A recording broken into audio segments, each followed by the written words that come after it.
وداعيا إلى الله بإذنه وسراجا منيرا وبشر المؤمنين بأن لهم من الله فضلا كبيرا. نحمده ونصلي على رسوله الكريم اما بعد فاعوذ بالله من الشيطان الرجيم بسم الله الرحمن الرحيم رب اشرح لي صدري ويسر لي امري واحلل عقدة من لساني يفقه قولي رب زدني علما اللهم فقهنا في الدين اللهم اني اسالك ايمانا لا يرتد ونعيما لا ينفد ومرافقة محمد صلی اللہ علیہ وسلم فی اعلی جنت الخلد آمین یا رب العالمین۔ باب قولہ وَيُتِمُّ نِعْمَتَهُ عَلَيْكَ وَعَلَىٰ آلِ یعقوب، اور تم پر اور آل یعقوب پر اپنی نعمت پوری کرے گا، اور نعمت سے مراد یہاں پر نبوت ہے، اور بالکل درست تعبیر فرمائی تھی یعقوب علیہ السلام نے کہ آگے اسماعیل علیہ السلام کی جو نسل ہے اس میں سے صرف محمد صلی اللہ علیہ وسلم تشریف لائے،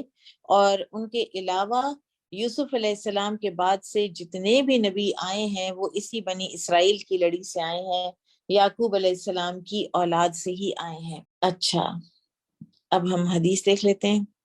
یہ تو ہم نے کل پڑھ بھی لی تھی حدیث، چلیں اب ہماری پیچھے سے شروع کر لیا تو ہم برکت کے لیے عربک حدیث کی پھر بھی پڑھ لیتے ہیں۔ قال حدثنا عبد الله بن محمد قال حدثنا عبد الصمد عن عبد الرحمن بن عبد الله بن دينار عن أبيه عن عبد الله بن عمر رضي الله عنهما عن النبي صلى الله عليه وسلم قال الكريم بن الكريم بن الكريم بن الكريم يوسف بن يعقوب بن إسحاق بن إبراهيم۔ سبحان اللہ۔ اور یہ ان کا جو سلسلہ ہے کرما کا، خود بھی کریم ہے، والد بھی کریم ہے، دادا بھی کریم ہے، اور پڑ دادا بھی کریم ہے، سبحان اللہ۔ اور ان سب میں سے سب سے زیادہ اکرم کون ہے؟ اکرمہم ابراہیم علیہ السلام۔ باب قولہ لقد کان فی یوسف و اخوتہ آیات للسائلین۔ بلا شبہ یقیناً حضرت یوسف علیہ السلام اور ان کے بھائیوں کے واقعے میں سوال کرنے والوں کے لیے بہت سی نشانیاں ہیں۔ اب آپ دیکھیے کہ لقد جو ہے نا، لقد اس میں 3 طرح کی تاکیدیں ہیں۔ ایک تو لام تاکید ہے، دوسرا قد بھی تاکید کے لیے آتا ہے، اور تیسرا لقد جہاں پر آئے اس کو قسم کے طور پر بھی لیا جاتا ہے، یعنی واللہ لقد۔ تو لہٰذا یہاں پر 3 تاکیدیں ہیں اس بات کی کہ یوسف علیہ السلام اور ان کے بھائیوں والے قصے میں سوال کرنے والوں کے لیے نشانیاں ہیں، آیات ہیں، یعنی عبرت ہے کہ وہ اپنے لیے کوئی انفرنس ڈرا کریں، کوئی سبق حاصل کریں۔ کفار مکہ نے یہود مدینہ سے کہا کہ آپ ہمیں کوئی ایسا سوال بتائیں جس کا جواب ان پیغمبر سے نہ بن سکے، اور تاکہ جواب نہ دینے کی صورت میں ان کی نبوت کا بھرم کھل جائے۔ تو یہود نے ایک تاریخی سوال بنایا کہ ابراہیم، اسحاق اور یعقوب علیہ السلام کا وطن تو شام اور فلسطین کا علاقہ تھا، تو پھر بنی اسرائیل مصر کیسے پہنچے، اور پھر ان کی غلامی کا دور کیسے شروع ہوا، اور موسیٰ علیہ السلام ان میں کس لیے مبعوث ہوئے تھے۔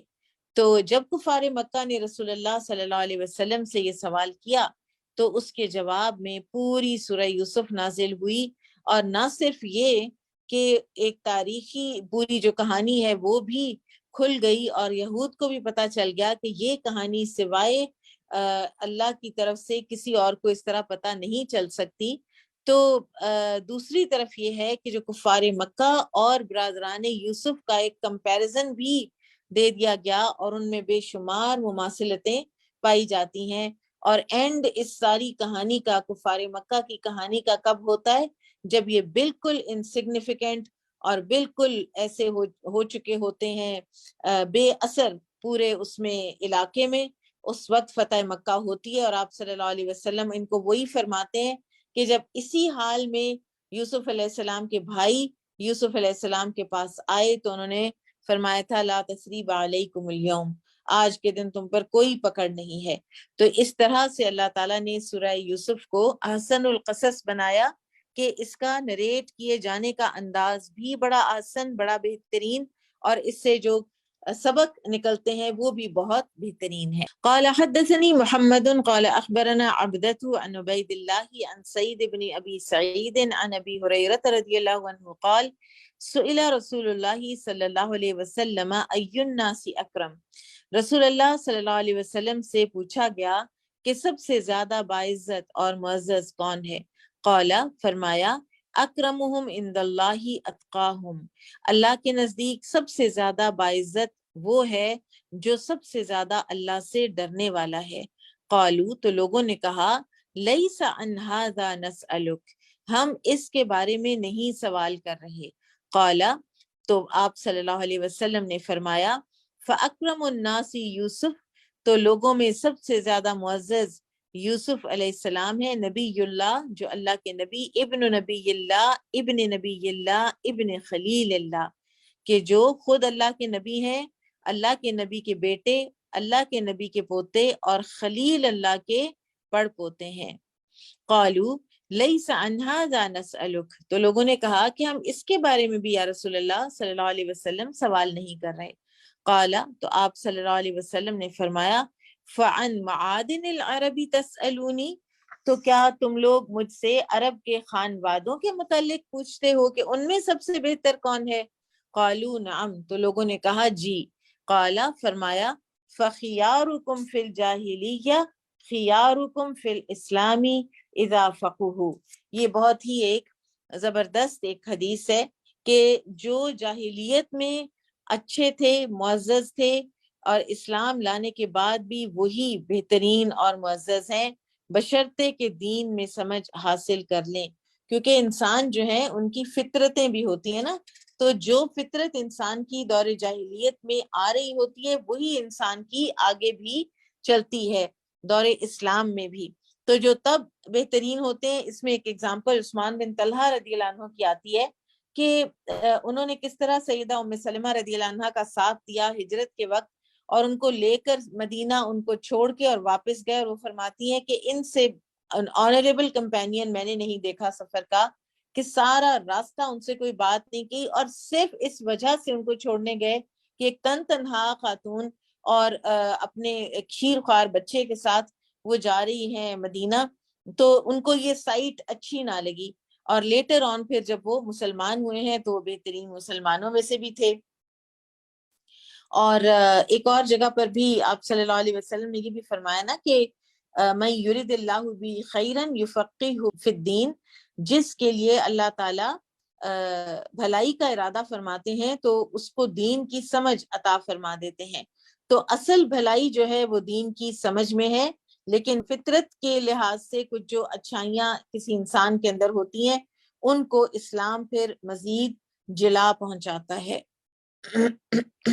باب قوله قال بل سولت لكم انفسكم امرا فصبر جمیل، اللہ سبحانہ وتعالیٰ کا یہ فرمان، یعقوب علیہ السلام نے کہا بلکہ تمہارے دلوں نے تمہارے لیے ایک بری بات آراستہ کر دی ہے، لہٰذا صبر ہی بہتر ہے۔ صبر جمیل جو ہے یہ ہے ایسا صبر کہ جس میں اللہ تعالیٰ سے کوئی شکوہ نہ کیا جائے اور کسی غیر اللہ کی طرف رجوع یا رجوع نہ کیا جائے اپنی مشکل کی آسانی کے لیے، تو اس کو صبر جمیل کہتے ہیں۔ قال حدثنا عبد العزیز ابن عبد اللہ قال حدثنا ابراہیم ابن سعد عن صالح عن ابن شہاب قال وحدثنا الحجاج قال حدثنا عبد الله بن عمر النميري قال حدثنا يونس بن يزيد الأيلي قال سمعت الزهري سمعت عروة بن الزبير وسعيد بن المسيب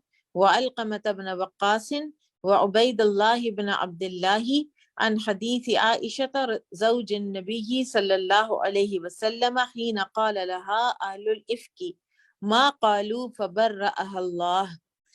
زہری سے روایت ہے، انہوں نے کہا کہ میں نے عروہ بن زبیر، سعید بن مسیب، علقمہ بن وقاص اور عبید اللہ بن عبداللہ سے نبی صلی اللہ علیہ وسلم کی زوجہ مطہرہ ام المومنین عائشہ رضی اللہ عنہ کی حدیث کے متعلق سنا، جبکہ ان کے بارے میں بہتان لگانے والوں نے جو کہنا تھا وہ کہا، تو اللہ تعالیٰ نے ان کو مبرہ اور پاک قرار دیا۔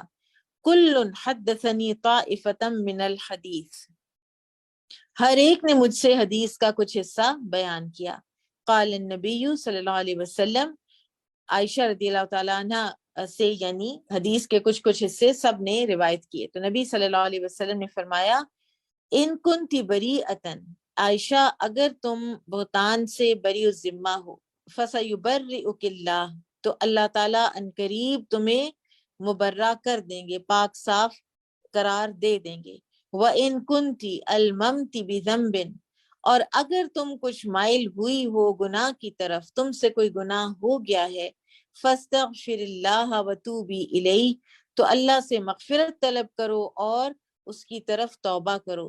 قلتو، تو فرماتی ہیں میں نے کہا، انی واللہ لا اجد مثلا الا ابا یوسف، کہ بے شک اللہ کی قسم میں کوئی اور مثال نہیں پاتی سوائے اس کے کہ جو ابو یوسف نے کہا۔ فرماتی ہیں کہ صدمے میں مجھے یعقوب علیہ السلام کا نام بھول گیا تھا تو میں نے ابو یوسف کہہ دیا۔ فصبر جمیل واللہ المستعان علی ما تصفون، کہ صبر ہی بہتر ہے، اچھا صبر ہی بہتر ہے، اور جو کچھ تم بیان کرتے ہو اس کے متعلق اللہ تعالیٰ سے مدد چاہتی ہوں۔ وَأَنزَلَ اللَّهُ، اور اللہ تعالیٰ نے وہیں بیٹھے بیٹھے نازل کر دی وہ آیات، ان الذین جاؤوا بالافک عصبۃ منکم، کہ بے شک جو لوگ تم میں سے یہ جھوٹ گھڑ لائے ہیں وہ تمہیں میں سے ایک گروہ ہیں۔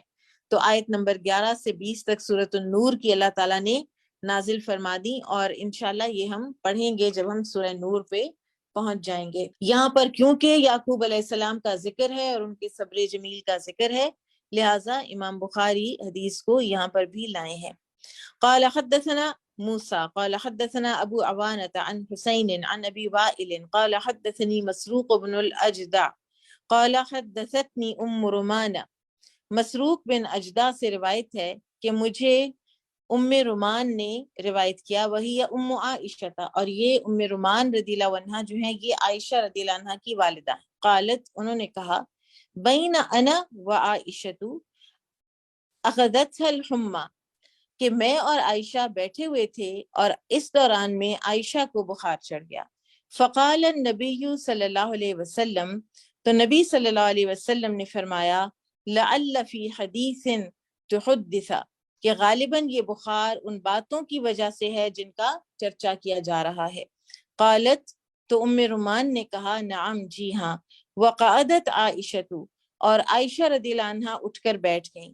قالت، اور فرمایا، بولی، مثلی و مثلکم، میری اور آپ کی مثال، کہ یعقوب و بنیہ، یعقوب علیہ السلام اور ان کے بیٹوں والی ہے، جو انہوں نے یعنی یعقوب علیہ السلام نے اپنے بیٹوں سے کہا تھا، بل سولت لکم انفسکم امرا فصبر جمیل واللہ المستعان علی ما تصفون۔ تو یعقوب علیہ السلام کا جو یوسف علیہ السلام کے گم ہو جانے پر ریاکشن تھا وہ صبر جمیل کا عملی نمونہ تھا، اور عائشہ رضی اللہ تعالی عنہا کا بھی اس وقت جو کردار رہا ہے وہ بھی صبر جمیل ہی کا عملی نمونہ ہے، اور انشاءاللہ سورہ نور میں اس کی ہم ڈیٹیل پڑھیں گے۔ باب قولہ وراودته التي هو في بيتها عن نفسه وغلقت الابواب وقالت هيت لك، اور جس عورت کے گھر میں وہ رہتے تھے اس نے یوسف علیہ السلام کو اپنی طرف ورغلانا چاہا، اس نے دروازے بند کر لیے اور یوسف سے کہنے لگی، جلدی سے آ جاؤ۔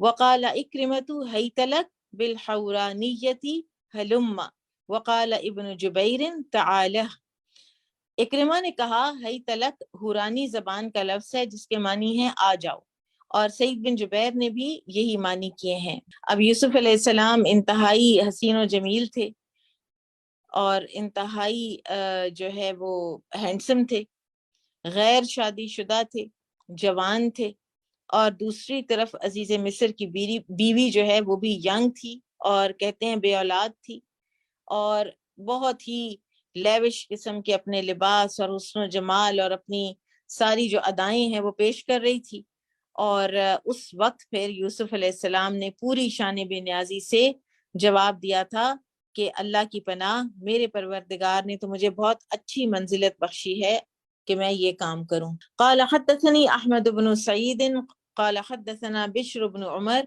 قال حدثنا شعبة عن سليمان عن أبي وائل عن عبد الله بن مسعود قالت حیت لک. اور ایک اور روایت میں عبداللہ بن مسعود کہتے ہیں کہ یہ حیت لک ہے، حیت لک نہیں ہے. انہوں نے حیت لک پڑھا اور پھر انہوں نے فرمایا قال وَإِنَّمَا نَقْرَؤُوهَا كَمَا عُلِّمْنَاهَا، کہ ہم تو اس لفظ کو اسی طرح پڑھیں گے جس طرح ہمیں سکھایا گیا ہے، یعنی ہمیں حیت لک سکھایا گیا ہے. اور حیت لک کا ترجمہ کیا گیا ہے کہ میں تمہارے لیے تیار ہوئی ہوں. مسواہو مقامہو، مسواہو کے معنی ہے اس کا مقام اور ٹھکانہ. وَأَلْفَيَا وَجَدَا، الفیا کے معنی ہے ان دونوں نے پایا. الفو آباءہم، جیسا کہ سورہ الصافات میں آتا ہے الفو آباءہم، کہ انہوں نے اپنے باپ دادا کو پایا. الفینا، البقرہ میں آیا 170 میں آتا ہے کہ جیسے ہم نے اپنے باپ دادا کو کرتے پایا ہم وہی کریں گے. وعن ابن مسعود بل عجبت ویسخرون، ان سے یہ منقول ہے. یعنی وہ حیت لک اور حیت لک جو ہے نا، اس میں امام بخاری بتا رہے ہیں کہ جیسے حیت لک اور حیت لک میں فرق ہے نا، اسی طرح سے یہ جو قرآن میں آتا ہے بل عجبت و یسخرون، تو یہ بل عجبت و یسخرون بھی پڑھا گیا ہے. ٹھیک ہے، اس کی اب ہم فی الحال ڈیٹیل میں نہیں جا رہے.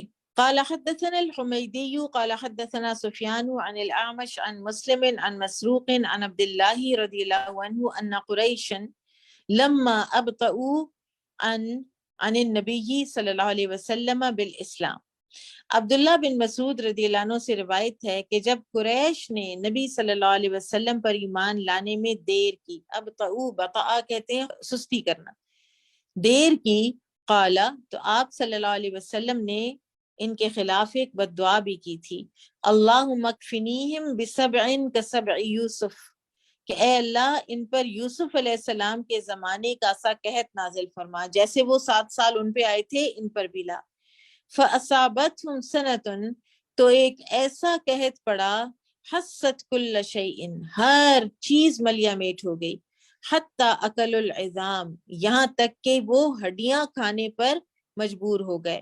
حتی جعل الرجل ينظر الى السماء، یہاں تک کہ ایک آدمی آسمان کی طرف نظر اٹھاتا، فیرا بینہ وبینہا مثل الدخان، اور آسمان کے اور اپنے درمیان اس کو دھواں نظر آتا، یعنی ایسے گرد و غبار اڑ رہے تھے، اتنی خشک سالی تھی.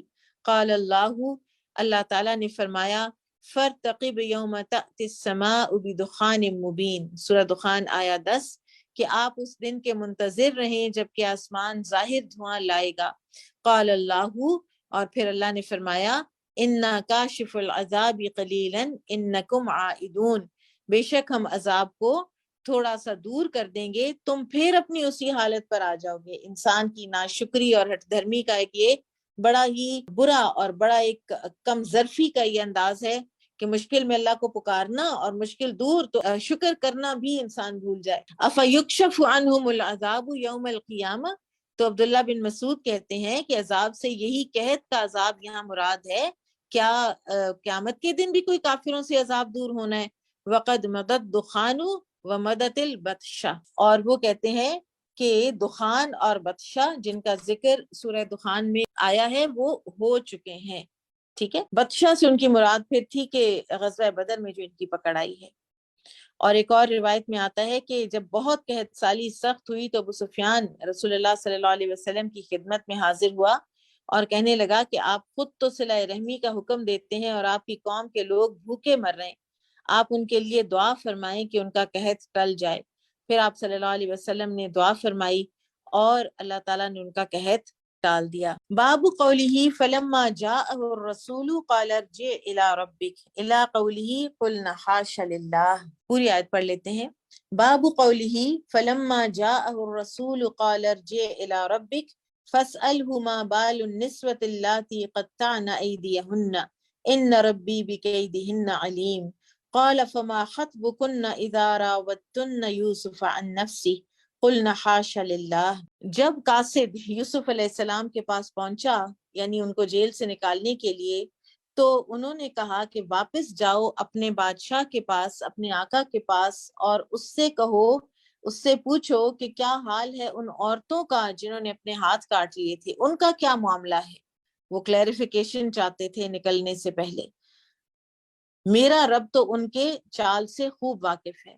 تو جب بادشاہ نے ان سے پوچھا، ان عورتوں سے، کہ کیا تم لوگوں کا معاملہ ہے جب تم لوگوں نے یوسف کو ورغلایا تھا، قلنا حاشا للہ، تو انہوں نے کہا اللہ کی قسم، حاشا للہ، حاشا و حاشا تنزیہ و استثناء۔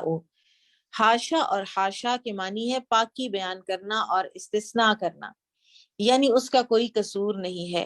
حسحسا و دحا، اور حسحسا کے معنی ہے کھل گیا اور واضح ہو گیا۔ اب صورتحال یہ بن گئی تھی کہ عزیز مصر یا پھر مصر کا بادشاہ خود ذاتی طور پر، وہ جب اس نے سنی جو ہے تعبیر یوسف علیہ السلام نے جو کی اس کے خوابوں کی، تو وہ دلچسپی لینے لگ گیا اور اس نے کہا کہ مجھے سمجھ آئے کہ یہاں پر کیا ہوا ہے، یہ کن عورتوں کی وجہ سے یہ ایک آدمی جو ہے یہ اتنا انٹیلیجنٹ یہ کنویں میں پڑا ہوا ہے یا جیل میں پڑا ہوا ہے، اور وہ چاہتے تھے کہ میری مکمل طور پر براءت ہو جائے تو پھر میں یہاں سے نکلوں۔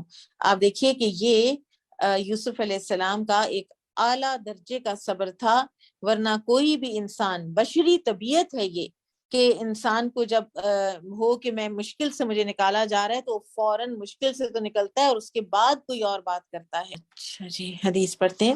قال حدثنا سعید بن تلید قال حدثنا عبد الرحمن بن القاسم عن بکر بن مضر عن عمرو بن الحارث عن یونس بن یزید عن ابن شہاب عن سعید بن المسیب وأبي سلمة بن عبد الرحمن عن أبي هريرة رضي الله عنه قال قال رسول الله صلی اللہ علیہ وسلم، رسول اللہ صلی اللہ علیہ وسلم نے فرمایا، یرحم اللہ لوطن، اللہ سبحانہ وتعالی لوط علیہ السلام پر اپنا رحم فرمائے، لقد كان يأوي إلى ركن شدید، کہ وہ ایک زبردست اور محکم سہارے کی پناہ لینے پر مجبور ہوئے، جھکے وہ ایک کسی سہارے کی پناہ لینے کے لیے۔ پھر فرمایا وَلَوْ لَبِثْتُ فِي السِّجْنِ مَا لَبِثَ یوسف، اگر میں ہوتا قید خانے میں جتنا رہے یوسف، لَأَجَبْتُ الدَّاعِی، تو میں اس پکارنے والے کی، یا وہ جو آیا تھا مجھے نکالنے کے لیے، میں فوراً اس کی بات جو ہے وہ مان لیتا۔ وَنَحْنُ أَحَقُّ مِنْ إِبْرَاهِيمَ إِذْ قَالَ لَهُ أَوَلَمْ تُؤْمِنْ قَالَ بَلَىٰ وَلَٰكِنْ لِيَطْمَئِنَّ قَلْبِي، اور ہمیں تو ابراہیم علیہ السلام کی بنسبت شک ہونا زیادہ سزاوار ہے۔ جب اللہ تعالیٰ نے ان سے فرمایا کہ کیا تمہیں یقین نہیں، تو انہوں نے کہا تھا کیوں نہیں، یقین تو ہے، لیکن چاہتا ہوں کہ مزید اطمینان قلب حاصل ہو جائے۔ یعنی اگر ہمیں شک نہیں ہوتا اس میں، تو ابراہیم علیہ السلام کا جو یہ کوشچن ہے نا، یہ شک پر بیسڈ نہیں تھا۔ اچھا، اس حدیث میں رسول اللہ صلی اللہ علیہ وسلم نے 3 امور کی طرف اشارہ فرمایا ہے۔ ایک تو لوط علیہ السلام، کہ جب انہوں نے یہ کہا تھا سورہ ہود آیہ نمبر 80 میں، لو ان لی بکم قوتا او آوی الی رکن شدید، کہ جب ان کے مہمان آئے اور قوم جو ہے وہ آ گئی اور اس نے ایک طرح سے حملہ آور ہو گئی ان کے مہمانوں پر ہونے کی کوشش کی، اور وہ ملائکہ تھے، اور قوم جو چاہتی تھی وہ چاہتی تھی، اور ان کو اپنے مہمانوں کے حوالے سے بہت زیادہ دل میں تنگی ہوئی، تو انہوں نے کہا کہ لو ان لی بکم قوہ، کہ کاش میرے پاس تمہارے اوپر کوئی قوت ہوتی، او آوی الی رکن شدید، یا میرے پاس کوئی مضبوط سہارا ہوتا۔ ٹھیک ہے، ان کو اللہ پر پورا یقین تھا اور وہ اللہ پر ہی ایمان رکھتے تھے اور وہ اللہ ہی سے مدد مانگتے تھے۔ اس کے باوجود انسان بعض اوقات جب ڈیسپریٹ ہوتا ہے تو گھبراتا ہے۔ اس کی ایک ایگزامپل یہ ہے کہ جب سورج گرہن یا چاند گرہن لگتا، یا جب آتی آندھی، تو نبی صلی اللہ علیہ وسلم گھبرا اٹھتے تھے کہ کہیں قیامت تو نہیں آ گئی، حالانکہ آپ صلی اللہ علیہ وسلم جانتے تھے کہ قیامت کی کچھ نشانیاں ہیں، وہ جب تک نہ آئیں اس وقت تک قیامت نہیں آ سکتی۔ لیکن یہ ایک طبعی ایک انسان کی ہوتی ہے کہ انسان جب اس طرح کا کوئی ہولناک سین دیکھے تو وہ گھبرا اٹھتا ہے۔ تو یہ لوط علیہ السلام کی ایک گھبراہٹ تھی، اور وہ اس برادری کے تھے بھی نہیں، وہ آؤٹ سائڈر نبی تھے، اور اس لیے وہ کہتے تھے کہ کاش کوئی قبیلہ ہی ہوتا جو جیسے بنو ہاشم نے نبی صلی اللہ علیہ وسلم کی ہیلپ کر لی تھی۔ دوسری بات کہ اگر میں اتنا رہا ہوتا جتنا یوسف رہے ہیں تو میں تو جب مجھے وہ بلانے والا آیا تو میں اس کی بات مان لیتا۔ یہ نبی صلی اللہ علیہ وسلم کی تواضع میں سے ہے، ٹھیک ہے۔ اور یہ بضع سنین جو ہے یہ 3 to 9 years تک ہے، یعنی ان کے بٹوین رہے ہیں یوسف علیہ السلام جیل میں۔ اور اسی طرح سے ابراہیم علیہ السلام کی جو بات کی کہ وہ تو امام الحنفاء ہیں، وہ تو توحید کی ایک ایپیٹمی ہے، ہمیں شک نہیں پڑتا تو ان کو کیا شک پڑے گا۔ یہ ایک طرح سے ابراہیم علیہ السلام کو وہ جو یعنی کوئی کہہ سکتا ہے نا کہ انہوں نے یہ سوال کیوں کیا، تو نبی صلی اللہ علیہ وسلم نے ان کی ایک طرح سے پوزیشن کلیئر کی ہے کہ اگر ہمیں شک نہیں ہوتا تو ان کو کیسے ہو سکتا ہے۔ اور یہ بھی آپ صلی اللہ علیہ وسلم کی انتہا کی عاجزی اور انکساری اس سے پتہ چلتی ہے۔ بابو قولہ حتی اذا استیأس الرسل، اللہ سبحانہ وتعالیٰ کا یہ فرمان کہ یہاں تک کہ جب رسول نا امید ہونے لگے۔ اور یہ حدیث جو ہے یہ پہلے ہو چکی، لیکن ہم اس کو شرح نہیں کریں گے کیونکہ اس کی بڑی ڈیٹیلڈ شرح ہم نے پیچھے کر لی تھی، تو انشاءاللہ اس کو ہم پڑھ لیتے ہیں۔ قال حدثنا عبد العزیز ابن عبد اللہ قال حدثنا ابراہیم ابن سعد عن صالح عن ابن شهاب قال اخبرني عروة بن الزبير عن عائشة رضی اللہ عنہا قالت له وهو يسألها عن قول الله تعالى حتى اذا استيأس الرسل۔ عائشہ رضی اللہ عنہ سے اس آیت کے متعلق پوچھا راوی نے کہ حتی اذا استیأس الرسل سے کیا مراد ہے۔ قالا وہ کہتے ہیں قلت میں نے کہا اکذبوا ام کذبوا، کہ یہ کیسے پڑھا جائے گا، یہ کذبوا پڑھا جائے گا یہ کذبوا پڑھا جائے گا۔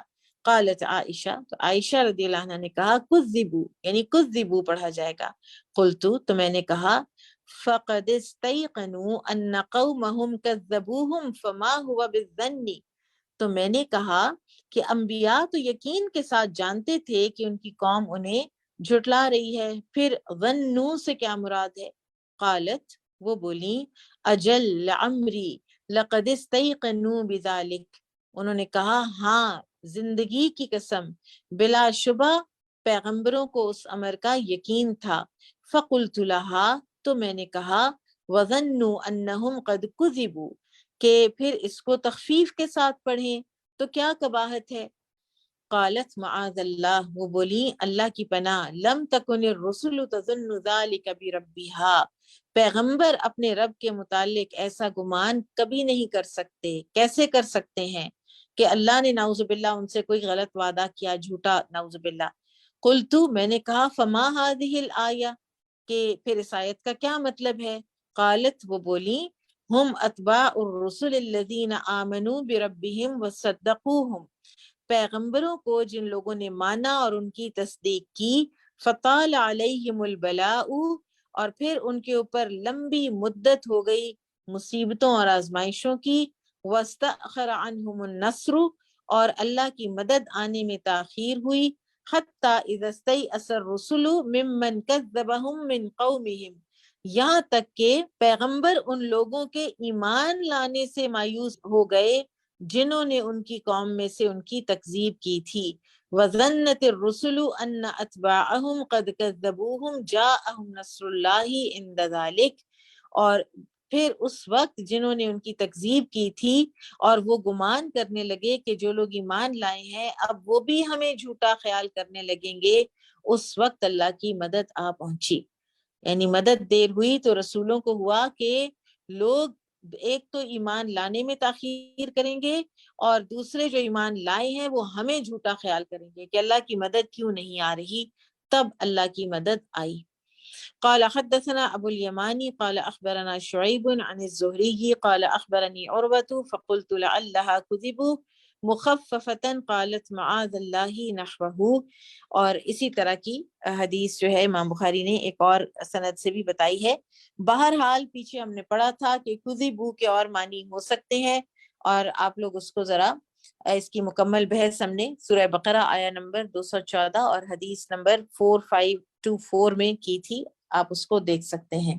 یہاں پر یہ جو عائشہ رضی اللہ عنہ کی حدیث ہے اس سے بہرحال کچھ اور فوائد ہمیں حاصل ہوتے ہیں، وہ ہم دیکھ لیتے ہیں۔ نمبر 1، انسان لعمری یعنی میری قسم، میری زندگی کی قسم، یہ انسان کہہ سکتا ہے، ٹھیک ہے، اور یہ غیر اللہ کی قسم میں شامل نہیں ہے، ٹھیک ہے۔ غیر اللہ کی جو قسم ہے نا، وہ اصل میں ہوتی ہے جب واو یا تا یا با جو قسم کے حروف ہیں ان کے ساتھ آئے تو وہ غیر اللہ کی قسم ہوتی ہے، لیکن جب ان کے بغیر آئے، ٹھیک ہے، حروف قسم کے بغیر آئے تو یہ وہ قسم نہیں ہے کہ جو غیر اللہ کی گنی جائے گی، ٹھیک ہے۔ اسی طرح حضرت عائشہ نے لعمری پھر کہا ہے، ٹھیک ہے۔ دوسرا ہمیں یہاں پہ جواز ملتا ہے المحاورہ بین الصغیر والکبیر فی مسائل العلم، کہ علم کا مسئلہ پوچھنے کے لیے چھوٹے اور بڑے کے درمیان ایک گفتگو ہونا، بیک اینڈ فورتھ، چھوٹے کا کوئی دلائل دینا، بڑے کا ان دلائل کو اینالائز کرنا، پھر اپنی آراء دینا، ٹھیک ہے۔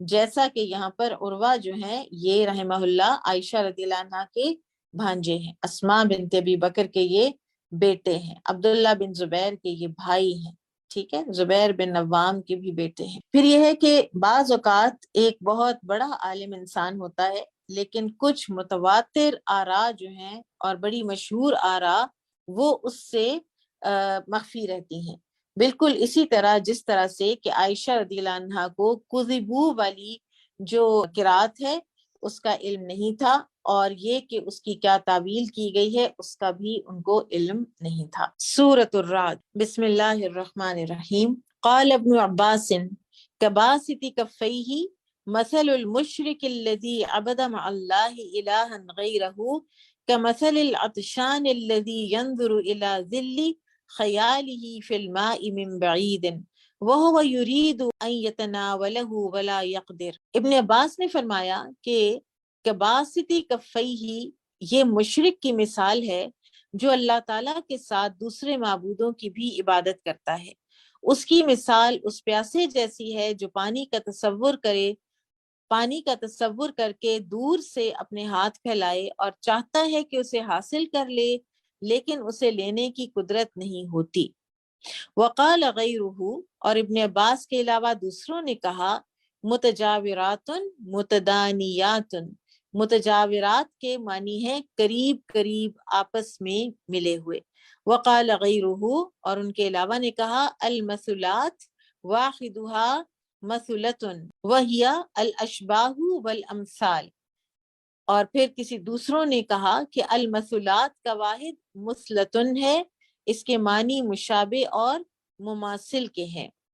وقال الا مثل ایام الذین خلو، اور پھر وہ مثال دیتے ہیں کہ اللہ تعالیٰ کا جو فرمان ہے کہ یہ لوگ ان لوگوں کے مشابہ واقعات کا انتظار کر رہے ہیں جو ان سے پہلے گزر چکے ہیں۔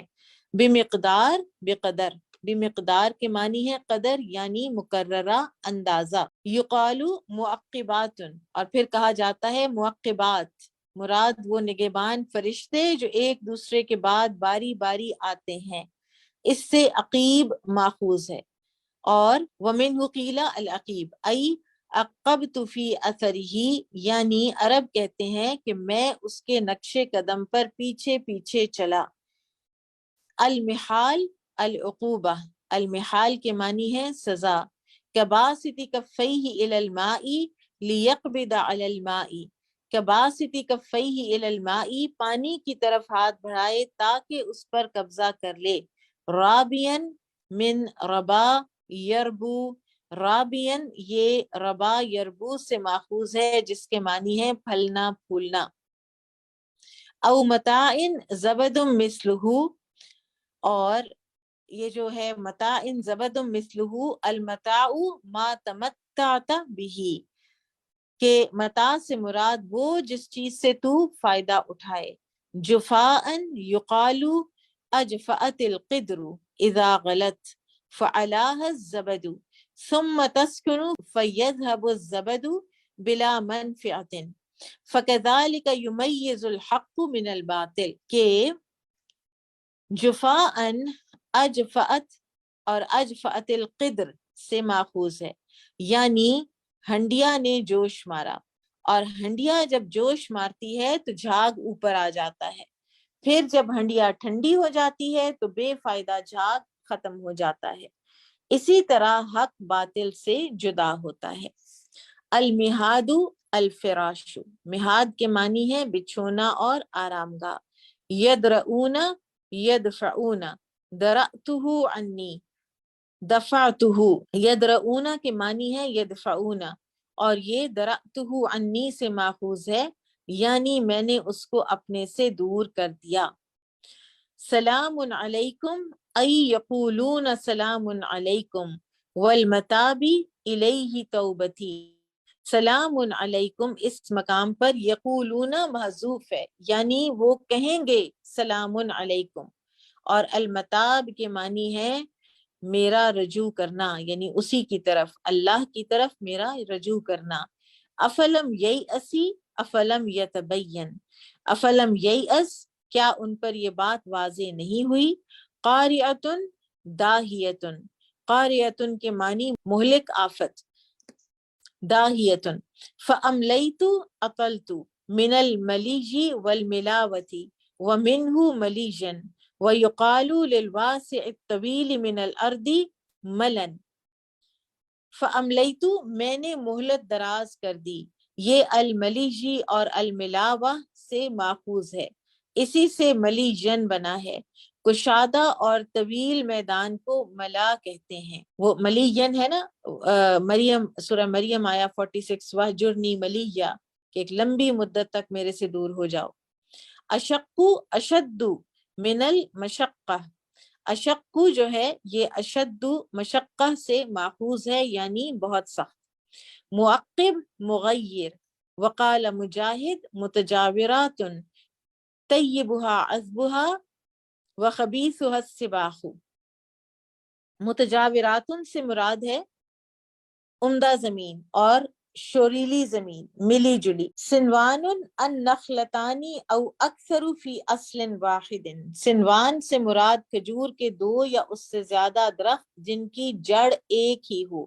وغیر سنوان وحدہا، اور غیر سنوان سے مراد وہ درخت جو تنہا ہو۔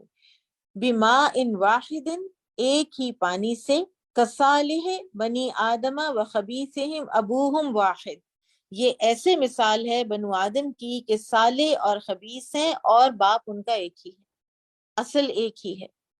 السحاب الثقال الذی فیہ الماء، السحاب الثقال سے مراد وہ بادل ہے جس میں پانی ہو۔ کباسط کفیہ الی الماء یدعو الماء بلسانہ ویشیر الیہ بیدہ فلا یأتیہ ابدا، کباسط کفیہ الی الماء، اس شخص کی طرح جو دور سے ہاتھ پھیلا کر زبان سے پانی طلب کرے اور ہاتھ سے اس کی طرف اشارہ کرے، اس کی طرف پانی کبھی نہیں آئے گا، یعنی تیر بے ہدف ہے۔ یہ مشرکین کی مثال ہے۔ فسالت اودیۃ بقدرها تملأ بطن کل واد، فسالت اودیۃ بقدرها کا معنی یہ ہے کہ ہر نالے کا اندرونی حصہ بھر جاتا ہے۔ زبد الرابیہ الزبد السیل، زبد مثلہ خبث الحدید والحلیۃ، زبد الرابیہ ابھرا ہوا جھاگ، اس سے مراد بہتے پانی کا جھاگ ہے۔ زبد مثلہ سے مراد لوہے اور زیور کی میل ہے۔ باب قولہ اللہ یعلم ما تحمل کل انثی وما تغید الارحام، اللہ جانتا ہے ہر مادہ جو کچھ پیٹ میں اٹھائے ہوئے ہے، اٹھائے پھرتی ہے، اور ارحام کی کمی بیشی کو بھی۔ یہ آیت اللہ تعالیٰ کے علم کی وسعت کا دراصل بیان ہے۔ کسی مادہ کے پیٹ میں نطفہ کس وقت قرار پکڑتا ہے، اس میں کیا تبدیلیاں آتی ہیں، کیا شکل و صورت ہے، حمل پہنچے گا اپنی پوری مدت کو یا درمیان میں رہ جائے گا، بچہ تندرست پیدا ہوگا، کیسا ہوگا، اس کی سرشت کیسی ہوگی، یہ سب کچھ اللہ تعالیٰ جانتے ہیں، اور اللہ تعالیٰ نے ہر ایک کا ایک متعین اندازہ بنا رکھا ہے۔ قال حدثني ابراہیم بن المنذر قال حدثنا معن قال حدثني مالک عن عبد الله بن دینار عن ابن عمر رضی اللہ عنہما ان رسول اللہ صلی اللہ علیہ وسلم قال مفاتیح الغیب خمس غیب کی کنجیاں 5 ہیں، لا یعلمها الا اللہ، ان کو اللہ کے سوا کوئی نہیں جانتا، لا یعلم ما فی غد الا اللہ، اللہ کے سوا اور کوئی نہیں جانتا کہ کل کیا ہوگا، ولا یعلم ما تغید الارحام الا اللہ، اور اللہ کے سوا کوئی نہیں جانتا کہ رحم میں کیا کمی بیشی ہوتی ہے کسی بھی انسا کے، کسی بھی فیمیل کے، ولا یعلم متی یأتی المطر احد الا اللہ، اللہ کے سوا اور کوئی نہیں جانتا کہ بارش کب برسے گی، ولا تدری نفس بأی ارض تموت، اور کوئی شخص یہ نہیں جانتا کہ اس کی موت کہاں واقع ہوگی، ولا یعلم متی تقوم الساعة الا اللہ، اور اللہ کے سوا کوئی نہیں جانتا کہ قیامت کب قائم ہوگی۔ اور یہ جو ہے یہ ہم پڑھ چکے ہیں حدیث پیچھے بھی، اور اس کی مکمل شرح جو ہے ان آیات کی وہ ہم نے یعنی بریف شرح جو ہے وہ ہم نے کر لی تھی، تو اس لیے اب ہم اس کے ڈیٹیل میں نہیں جا رہے۔ اچھا جی، سورہ رعد میں کچھ جو ہم نے الفاظ معنی دیکھے ہیں ان میں سے چند ایک کو ذرا سا دیکھ لیتے ہیں ہم۔ مثلا متجاورات، سورہ رعد آیت نمبر 4 میں آتا ہے وَفِي الْأَرْضِ قِطَعٌ مُتَجَاوِرَاتٌ، زمین میں ٹکڑے ہیں متجاورات جو قریب قریب بھی ہیں، لیکن ان کی جو حیت ہے وہ فرق ہے، اتنے عظیم اختلافات ہیں، اتنے قریب قریب، کسی میں کون سی معدنیات ہیں، کسی میں کون سے پتھر ہیں، کسی میں سے درخت نکلتے ہیں، کسی کے نیچے جو ہے وہ مٹی کا رنگ کیا ہے، کسی کے نیچے کچھ اور ہے، کہیں سے گھاس کا کوئی اور رنگ نکل رہا ہے، کہیں سے گھاس کا دوسرا شیڈ آف گرین نکل رہا ہے۔ تو اللہ سبحانہ و تعالیٰ کی قدرت کے کمال میں سے ہے کہ اللہ تعالیٰ نے اس زمین کو اس طرح سے بنایا ہے۔ پھر اسی طرح سے وَجَنَّاتٌ مِّنْ أَعْنَابٍ وَزَرْعٌ وَنَخِيلٌ صِنْوَانٌ وَغَيْرُ صِنْوَانٍ يُسْقَىٰ بِمَاءٍ وَاحِدٍ وَنُفَضِّلُ بَعْضَهَا عَلَىٰ بَعْضٍ فِي الْأُكُلِ، ایک ہی زمین ہے، ایک پانی ہے، ایک درخت ہے، اور اس کے اوپر سبحان اللہ اس کے اوپر سے اترنے والے پھلوں کے جو ٹہنیوں پر پھل ہیں ان کے فرق ذائقے ہو جاتے ہیں۔ یہ اللہ سبحانہ و تعالیٰ کی ہمارے اوپر بہت بڑی رحمتیں بھی ہیں، اور اسی کے ذریعے سے ہمیں اللہ تعالیٰ کو پہچاننا بھی ہے۔ پھر فرمایا لہو معقبات من بین یدیہ ومن خلفہ یحفظونہ من امر اللہ ان اللہ لا یغیر ما بقوم حتی یغیروا ما بانفسہم، سورۃ الرعد آیت نمبر 11۔ معقبات وہ فرشتے ہیں جو رات اور دن میں ہمارے اوپر جو ان کی ڈیوٹیز لگی ہیں ان کو وہ چینج کرتے ہیں، اور رات اور دن کے فرشتے کب آپس میں ملاقات کب کرتے ہیں، ان کی ڈیوٹیز کب چینج ہوتی ہیں، صلاۃ الصبح اور صلاۃ العصر پر۔ سورہ ابراہیم، بسم اللہ الرحمن الرحیم۔ وقال ابن عباس ہادن الرعد 8 داعن، یہاں پر امام بخاری سورہ رعد کا ایک ورڈ لائے ہیں ہادن، جس کے معنی ہے دعوت دینے والا، اور یہ سورہ رعد آیت 7 میں آتا ہے وَلِكُلِّ قَوْمٍ ہاد، ہر قوم کے لیے ایک ہادی و رہنما ہے۔ اور اس میں شارحین یہ لکھتے ہیں کہ یہ کسی جو رائٹر ہے نا، جو کاتب تھے صحیح بخاری کے، یہ ان سے کوئی غلطی ہوئی ہے، کیونکہ امام بخاری سے ظاہر ہے کہ یہ مخفی نہیں تھا کہ یہ آیت جو ہے یہ سورہ ابراہیم میں نہیں ہے، یہ سورہ رعد میں ہے۔ وقال مجاہد سدید قیح و دم، مجاہد کہتے ہیں کہ سدید کے معنی ہے خون اور پیپ۔ وقال ابن عیینہ، اور ابن عیینہ کہتے ہیں اذکروا نعمت اللہ علیکم ایادی اللہ عندکم و ایامہ، ابن عیینہ نے کہا اذکروا نعمت اللہ علیکم میں نعمت اللہ سے مراد اللہ کی وہ نعمتیں ہیں جو تمہارے پاس ہیں، اور وہ واقعات بھی جو تمہاری نجات کا ذریعہ ہیں، یہ واقعات جو اللہ نے سنائے یہ بھی ہمارے اوپر اللہ کی نعمت ہے۔ وقال مجاہد من کل ما سألتموہ، اور مجاہد کہتے ہیں کہ من کل ما سألتموہ رغبتم الیہ فیہ، اس کا مطلب یہ ہے کہ جن جن چیزوں کی طرف تمہیں رغبت ہے، تبغونہا عوجا تلتمسون لہا عوجا، تبغونہا عوجا کا معنی ہے دین میں کجی تلاش کرنا، وَإِذْ تَأَذَّنَ رَبُّكُمْ أَعْلَمَكُمْ آذَانَكُمْ رَدُّوا أَيْدِيَهُمْ فِي أَفْوَاهِهِمْ هَذَا مَثَلٌ کفوا عما امروا به وَإِذْ تَأَذَّنَ رَبُّكُمْ کے معنی ہے جب تمہارے رب نے اطلاع دی. ردوا ایدیہم فی افواہہم عرب کی ایک مثال ہے جس کے معنی ہے اس حق سے باز رہے جس کا انہیں حکم دیا گیا تھا. مقامی سے مراد حیث یقیمہ اللہ بین یدیہ، وہ مقام جہاں اللہ اپنے سامنے کھڑا کرے گا. من ورائہ قدامہ، من ورائہ کا معنی ہے اس کے آگے دوزخ ہوگی، قدامہ جہنم یعنی اس کے آگے جہنم ہوگی. لکم تبعن، لکم تبعن واحدها تابع، یہ جمع ہے اور اس کا واحد تابع ہے. مثلو غیب و غائب، ایسے ہی جیسے غیب کا واحد غائب ہے. بمصرخکم استصرخنی استغاثنی، بمصرخکم فریاد رس، یہ استصرخنی سے ماخوذ ہے جس کے معنی ہے اس نے میری فریاد رسی کی. استغاثنی، یستصرخہ یہ القصص کا لفظ ہے، اسی سے ملتے جلتے اس روٹ ورڈ کے امام بخاری کی آیت شریفہ ہے کہ وہ لاتے ہیں تاکہ ہمیں مزید کھل کے سمجھ آئے. یستصرخہ القصص 18 من الصراخ، یعنی اس کے معنی فریاد اور چیخ کے ہیں، فریاد کر کے چیخ کے اسرائیلی نے بلایا تھا جب وہ کبتی سے لڑ رہا تھا. ولا خلال مصدر خاللتہ خلالا، ولا خلال یہ خاللتہ خلالا سے مصدر ہے، اور ویجوز ایدن جمع خلت و خلال، اور یہ بھی جائز ہے کہ خلت اور خلال کی جمع ہو. اجتثت استؤصلت، اجتثت کے معنی ہے جڑ سے اکھاڑ دیا گیا. اب یہاں پر کچھ ہم الفاظ کو دیکھ لیتے ہیں. یہ جو ابن عیینہ نے کہا اذکروا نعمت اللہ علیکم، یعنی اذکروا نعمت اللہ علیکم کہ اذ انجاکم من آل فرعون، سورہ ابراہیم آیا 5، کہ جب اللہ نے تمہیں آل فرعون سے نجات دی تھی.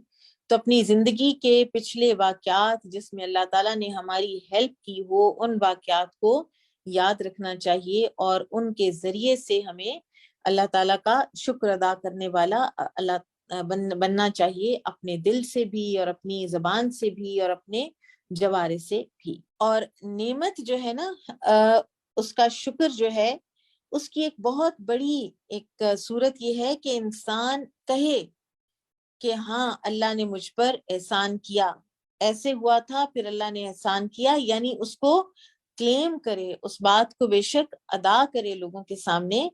جیسے کہ سورہ الضحیٰ میں بھی اللہ تعالیٰ فرماتے ہیں وَأَمَّا بِنِعْمَةِ رَبِّكَ فَحَدِّثْ، کہ اللہ تعالیٰ کی جو نعمتیں ہوتی ہیں نا ان کا ذکر کیا کرو، اور اس ذکر کا سب سے بڑا طریقہ کیا ہے؟ اپنی زبان سے اللہ تعالیٰ کی حمد و ثنا بیان کیا کرو.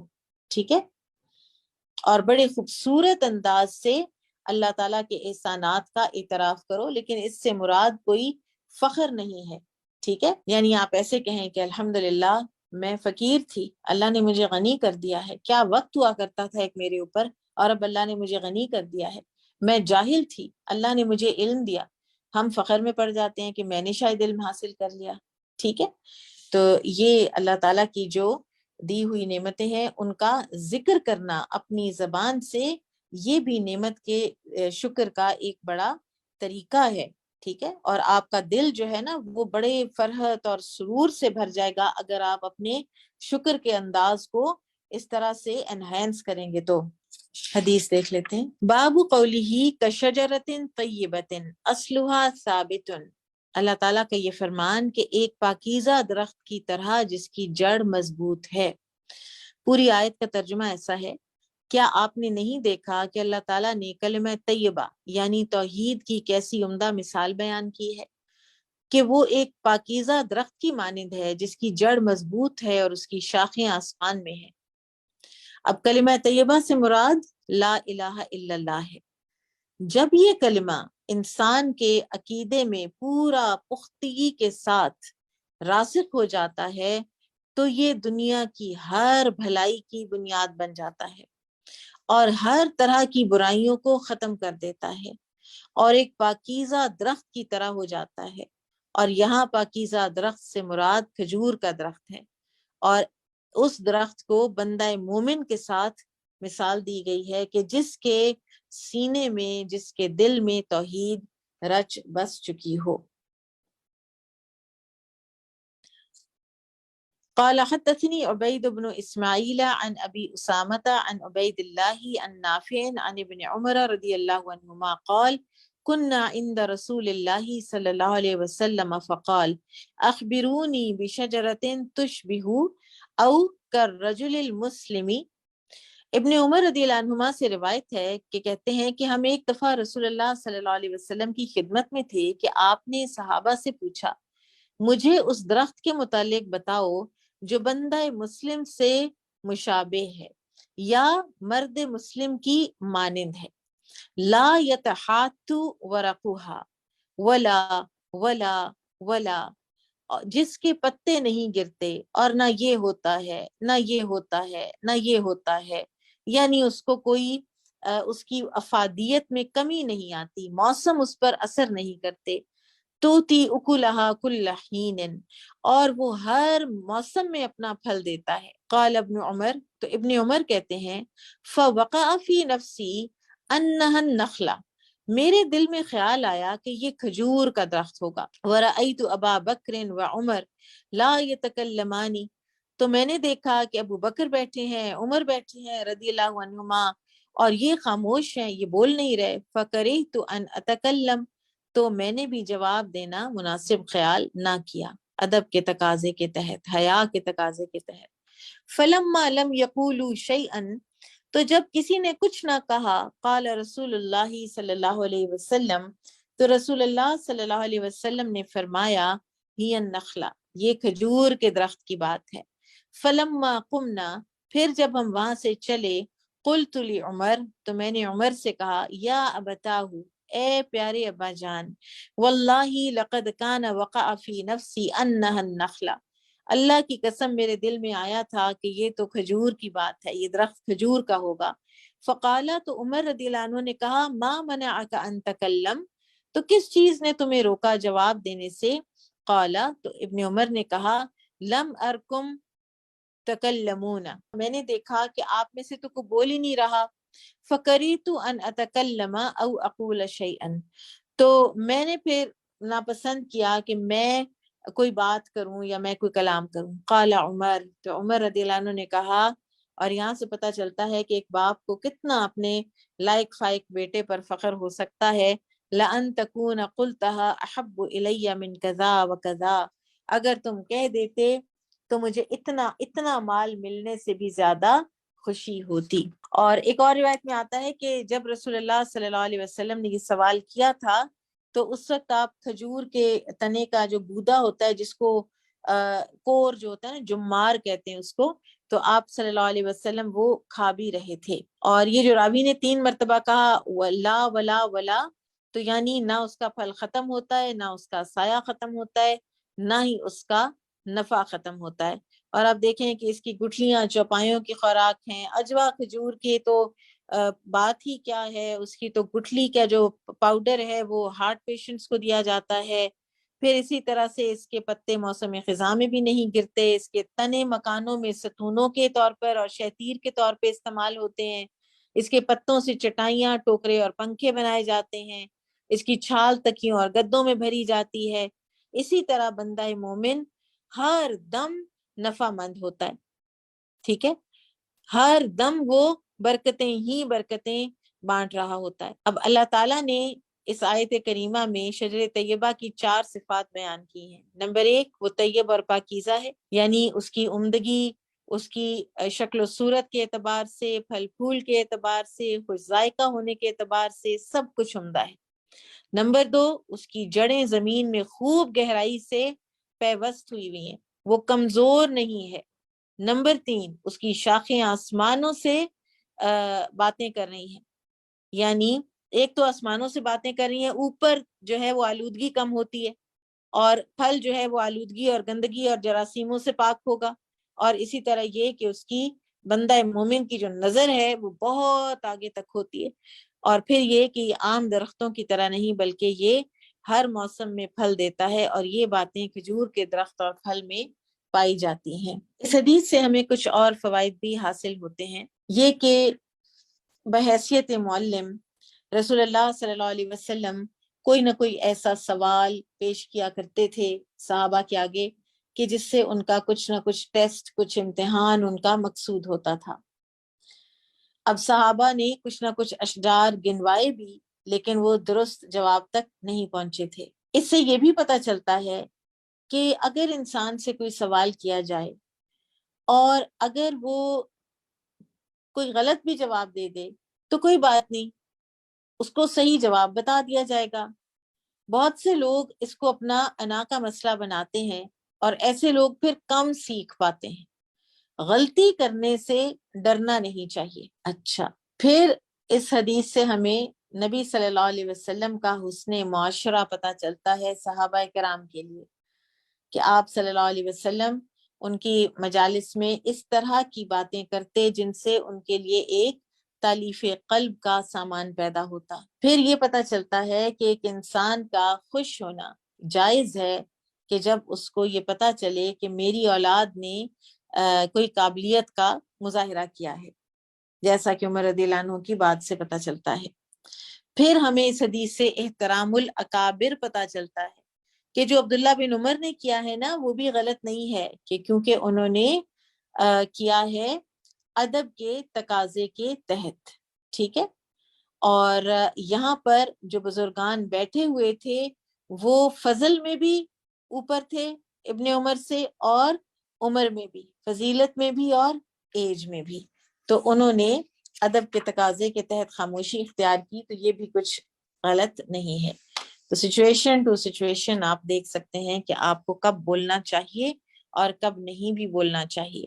باب یثبت اللہ الذین آمنوا بالقول الثابت، جو لوگ ایمان لائے اللہ تعالیٰ انہیں کلمہ طیبہ کے ساتھ دنیا کی زندگی میں اور آخرت میں ثابت قدم رکھتا ہے۔ قول ثابت سے مراد کلمہ توحید ہی ہے، اور اس کی برکت سے بندہ مومن کسی حالت میں بھی پینک نہیں ہوتا، گھبراہٹ کا شکار نہیں ہوتا۔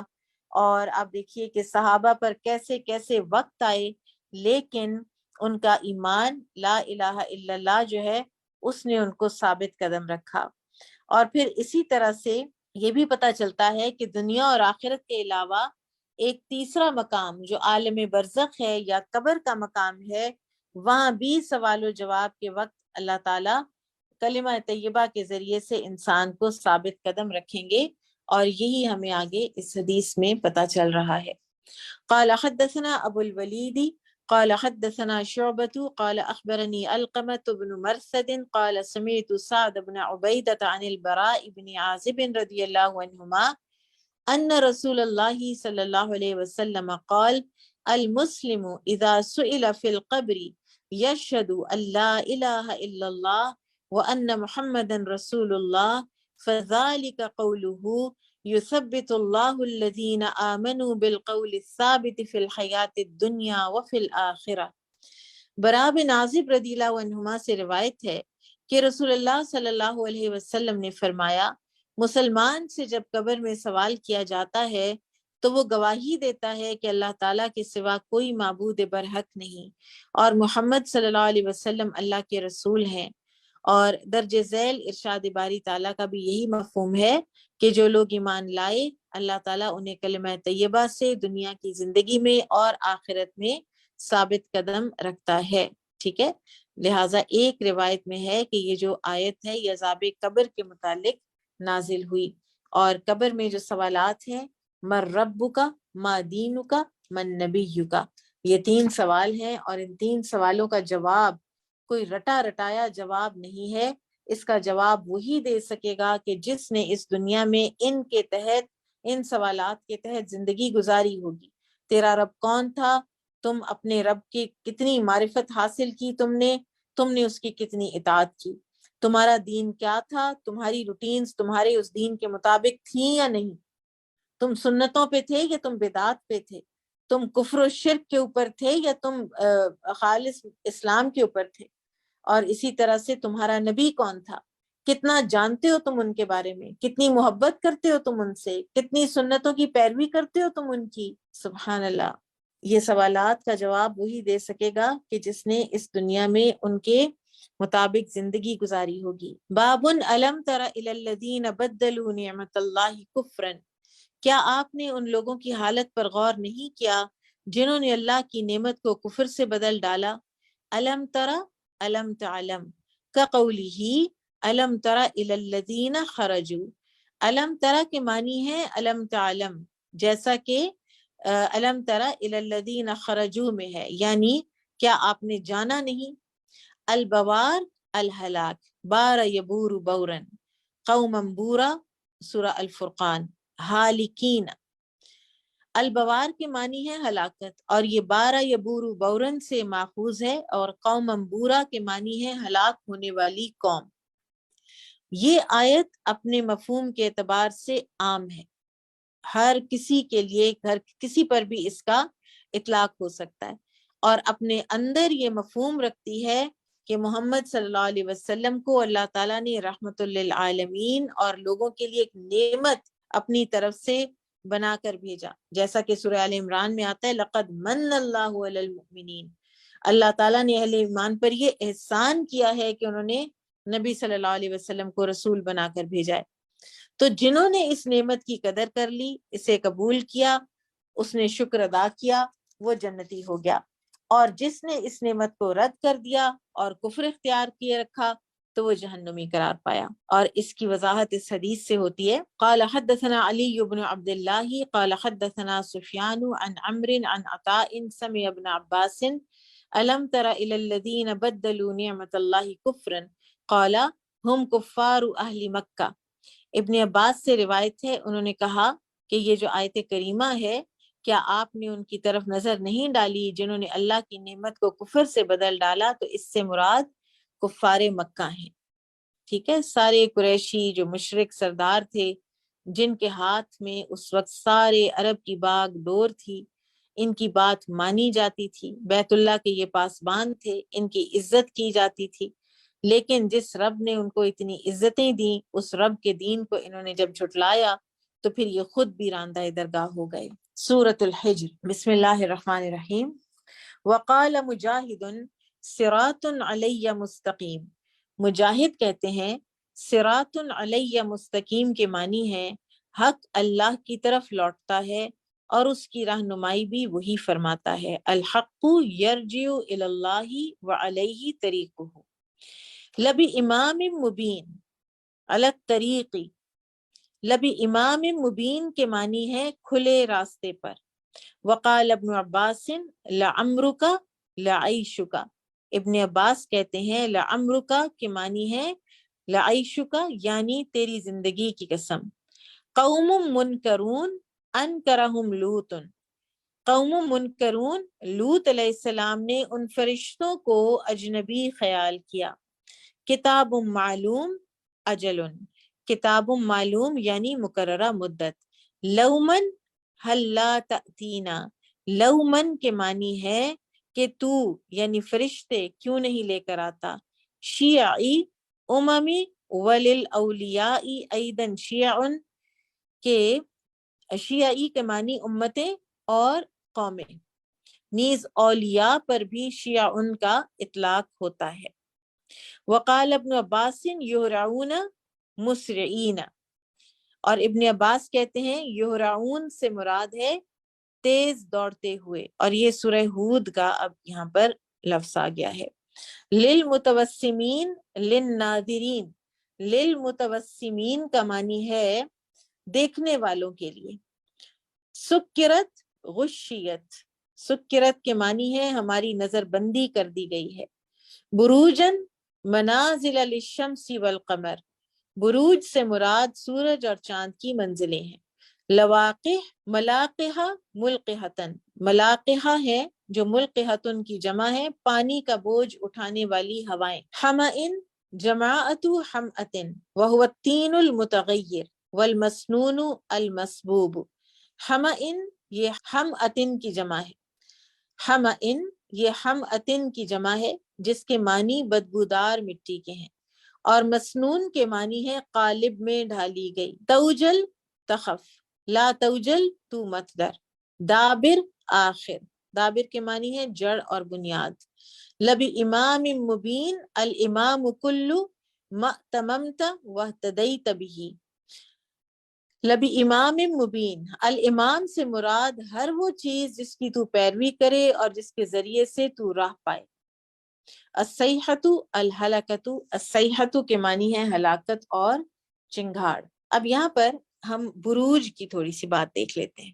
ٹھیک ہے، بروج جو ہے نا، ان کے بارے میں لوگ جو ہیں ان کو بہت گمراہ کیا گیا ہے، اور ان کے جو نام ہیں وہ رکھ کے، اور نام تو بہت عرصے سے چلے آ رہے ہیں ان کے، یہ جو ہے نا برج، حمل، ثور، سرطان، اسد، سنبلہ، میزان، عقرب، قوس، جدی، ہوت. ٹھیک ہے، اور ان کے آگے سے پھر انگلش بھی بنی. اور لیکن یہ جو بروج ہیں ان کی جو یہاں پر اس جگہ پر بتائی جا رہی ہے، اس کی وجہ وہ ہے زیناہا للناظرین، اور ہم نے جو آسمان ہے اس میں بروج بنائے اور اس آسمان کو دیکھنے والوں کے لیے مزین کیا.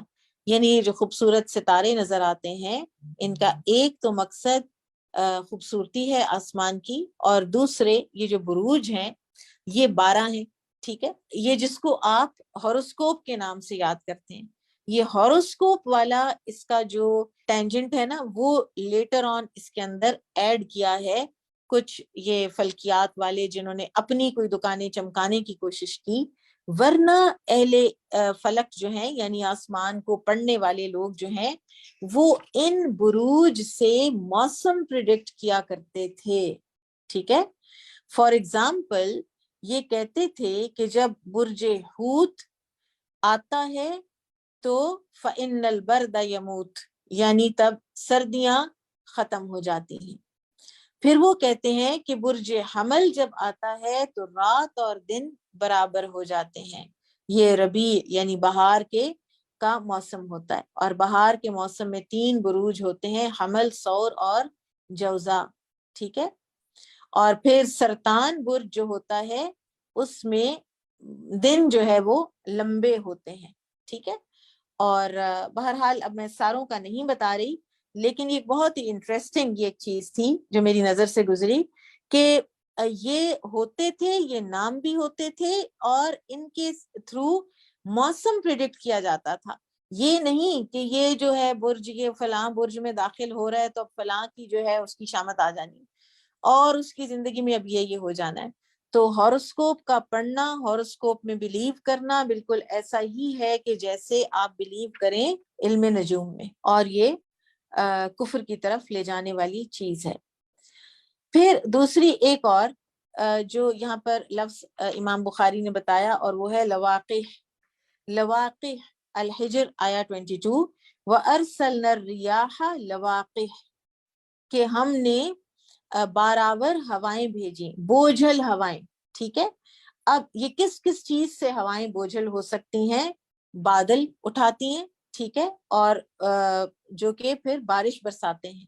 پھر اسی طرح سے یہ سیڈز بھی لے کے جاتی ہیں. آپ کو پتا ہے نا ونڈ پالینیشن ہوتی ہے، کہاں سے کہاں تک. ہم پہاڑی علاقے میں گئے ہوئے تھے تو وہاں پر پائن ٹریز تھے، اور پائن ٹریز نا، اور لگاتار آپ کو پتا ہے کہ پائن ٹریز کو کاٹا بھی جا رہا ہوتا ہے، ان کی وڈ استعمال کی جا رہی ہوتی ہے، اور ساتھ کے ساتھ انہی پائن ٹریز، کٹے ہوئے پائن ٹریز کے ساتھ نا نیچے چھوٹے چھوٹے پودے پائنز کے خود بخود خود رو وہ اگ رہے ہیں. اب وہ کیا ہے؟ وہ ان کی جو کونز کے اندر سے سیڈ نکلتا ہے، وہ ونڈ اس کو جہاں گراتی ہے وہاں پہ ایک نیا پائن ٹری جو ہے وہ اگاتا ہے. وہ بہت ہی ایک زبردست خوبصورت وہ سائٹ تھی کہ ایک تو انسانوں کو بھی چاہیے نا کہ درخت کاٹیں تو نئے درخت لگائیں بھی صحیح، لیکن ساتھ ساتھ یہ ہے کہ اللہ تعالیٰ نے یہ نظام بھی ہوا کو معین کیا ہوا ہے کہ یہ سیڈز اٹھائے اور ادھر ادھر یہ پھینکے تاکہ درخت جو ہے وہ مزید اگے. اور یہاں پر الصیحہ کا معنی امام بخاری نے کیا ہے الہلکہ، حالانکہ الصیحہ کا معنی تو ہے چیخ، تو اس کا معنی ہلاکت کیسے ہو گیا؟ تو ایسی چیخ، اتنی اونچی آواز کہ جو انسان کو مرعوب کر دے اور اس سے اس کا دل پھٹ جائے، اتنی شدید تیز آواز، اور جب دل پھٹے گا تو انسان ہلاک ہو جائے گا. ٹھیک ہے، تو لہٰذا امام بخاری نے اس کی تفسیر الصیحہ کی الحلقہ کی ہے. حدیث دیکھ لیتے ہیں. باب قولہ الا من استرق السمع فاتبعہ شہاب مبین. اللہ تعالیٰ کا یہ فرمان کہ ہاں اگر شیطان چوری چھپے سننا چاہے تو چمکتا ہوا ایک شعلہ اس کے پیچھے لگ جاتا ہے کا بیان. یہاں شہاب مبین کے الفاظ ہیں.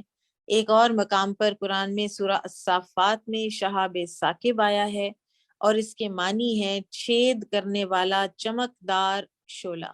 ٹھیک ہے، کئی ہم شوٹنگ سٹارز دیکھتے ہیں، کئی ہم ٹوٹنے والے ستارے دیکھتے ہیں. ٹھیک ہے، اور ممکن ہے کہ یہ وہی ہوں جو شیاطین کو جلا کر راکھ کرتے ہیں، لیکن اللہ بہتر جانتا ہے.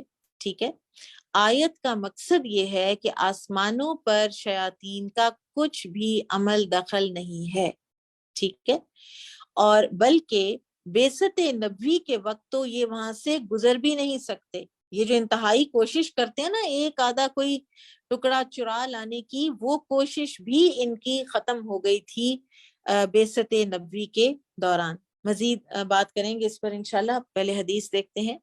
قال حدثنا علي بن عبد الله قال حدثنا سفيان عن عمرو عن إكرمة عن أبي هريرة يبلغ به النبي صلی اللہ علیہ وسلم قال. ابو ہریرہ رضی اللہ عنہ سے روایت ہے کہ وہ نبی صلی اللہ علیہ وسلم سے بیان کرتے ہیں کہ آپ صلی اللہ علیہ وسلم نے فرمایا اذا قضى الله الامر في السماء، جب اللہ تعالیٰ آسمان میں کسی معاملے کا فیصلہ کر لیتے ہیں، ضربت الملائکۃ، تو مارتے ہیں فرشتے، بأجنحتها خدعانا، اپنے پروں کو ایسے پھڑپھڑاتے ہیں، لقولہ، اللہ تعالیٰ کی بات سن کر حکم بجا لانے کے لیے عاجزی کے ساتھ، کالسلسلۃ علی صفوان، تو آواز ایسی پیدا ہوتی ہے کہ جیسے کوئی زنجیر ماری جا رہی ہو ایک چٹان پر. قال علی وقال غیرہ، تو راوی علی اور ان کے علاوہ دوسرے کہتے ہیں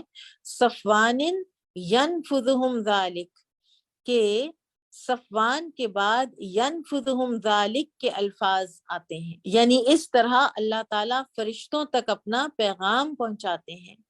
فَإِذَا فُزِّعَ عَنْ قُلُوبِهِمْ، پھر جب فرشتوں کے دلوں سے خوف زائل ہوتا ہے، قالو، تو وہ آپس میں کہتے ہیں ماذا قال ربکم، کیا فرمایا تمہارے رب نے.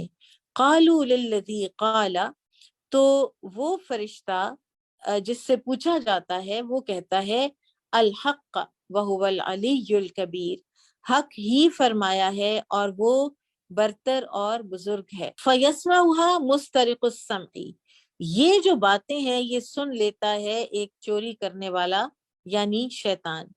وَمُسْتَرِقُ السَّمْعِ هَكَذَا، اور اپنے سے نیچے والے شیطان کو اسی طرح بتاتا ہے. واحد فوق آخر، اور وہ پے در پے ایک دوسرے کے اوپر ہوتے ہیں. وَوَصَفَ سُفْيَانُ بِيَدِهِ وَفَرَّجَ بَيْنَ أَصَابِعِهِ يَدِهِ الْيُمْنَى نَصَبَهَا بَعْدَهَا فَوْقَ بَعْدٍ فَرُبَّمَا أَدْرَكَ الشِّهَابُ الْمُسْتَمِعَ قَبْلَ أَنْ يَرْمِيَ بِهَا إِلَى صَاحِبِهِ فَيُحْرِقَهُ. راوی حدیث سفیان نے اپنے ہاتھ سے ان کی حالت بیان کی، یعنی یہ جو شیاطین پے در پے ہوتے ہیں نا چڑھے ہوئے ایک دوسرے کے اوپر، انہوں نے اپنے دائیں ہاتھ کی انگلیاں کشادہ کی اور ان کو ایک دوسرے پر رکھ دیا. پھر کبھی ایسا ہوتا ہے کہ بات سننے والے کو آگ کا شعلہ لگتا ہے جو اسے بھسم کر دیتا ہے. وَرُبَّمَا لَمْ يُدْرِكْهُ حَتَّى يَرْمِيَ بِهَا إِلَى الَّذِي يَلِيهِ، اور کبھی کبھی ایسا ہوتا ہے کہ وہ شعلہ اس تک نہیں پہنچتا اور وہ اپنے نیچے والے شیطان کو بات پہنچا دیتا ہے إِلَى الَّذِي هُوَ أَسْفَلَ مِنْهُ، اس کی طرف جو اس سے نیچے ہوتا ہے، پھر اس کی طرف جو اس سے نیچے، پھر اس کی طرف جو اس سے نیچے. حَتَّى يُلْقُوهَا إِلَى الْأَرْضِ، یہاں تک کہ یہ بات جو ہے سب سے نیچے والے شیطان تک پہنچ جاتی ہے زمین پر. وَرُبَّمَا قَالَ سُفْيَانُ حَتَّى تَنْتَهِيَ إِلَى الْأَرْضِ، اور کبھی سفیان نے کہا کہ وہ بات زمین تک پہنچ جاتی ہے، فتلقى على فم الساحر، پھر وہ بات ساحر یا کاہن کے منہ میں ڈال دی جاتی ہے، فیکذب معها 100 کذبۃ، اور پھر وہ اس کے ساتھ 100 جھوٹ ملا لیتا ہے، فیصدق، اور پھر لوگ اس کی تصدیق کر دیتے ہیں کہ ایک بات سچی کہی تو 100 جھوٹ بھی سچے ہی ہوں گے، فیقولون، پھر وہ کہتے ہیں الم یخبرنا یوم کذا و کذا یکون کذا و کذا فوجدناہ حقا للکلمۃ التی سمعت من السماء، پھر وہ لوگ کہتے ہیں کہ دیکھو اس نجومی نے فلاں فلاں دن ہمیں یہ خبر نہ دی تھی کہ آئندہ ایسا ایسا ہوگا اور ویسا ہی ہوا ہے، اس کی بات سچی نکلی، حالانکہ یہ وہ بات ہوتی ہے جو آسمان سے چرائی گئی تھی۔ قال حدثنا علی بن عبد اللہ قال حدثنا سفیان قال حدثنا عمرو عن اکرمۃ عن ابی ہریرہ اذا قضى اللہ الامر وزاد والکاہن، ابو ہریرہ ہی کی ایک دوسری روایت میں ہے کہ جب اللہ تعالیٰ کسی معاملے کا فیصلہ کرتا ہے، یعنی اس میں جادوگر کے ساتھ کاہن کا بھی اضافہ ہے۔ وقال حدثنا سفیان فقال قال عمرو سمعت اکرمۃ قال حدثنا ابو ہریرہ قال اذا قضى الله الامر وقال على فم الساحر قلت لسفیان اانت سمعت عمرا قال سمعت اکرمہ قال سمعت ابا ہریرہ قال نعم قلت لسفیان ان انسانا روى عنك عن عمرو عن اکرمۃ عن ابی ہریرہ ويرفعه انه قرأ فرغ قال سفیان هكذا قرأ عمرو فلا ادری سمعه هكذا ام لا قال سفیان وهي قراءتنا، یعنی فزع کو فرغا بھی پڑھا گیا تو سفیان نے کہا کہ عمر نے اس قرات کو اسی طرح پڑھا ہے، اب میں نہیں جانتا کہ انہوں نے اکرمہ سے اس طرح سنا یا نہیں۔ سفیان نے کہا کہ ہماری قرات بھی یہی ہے۔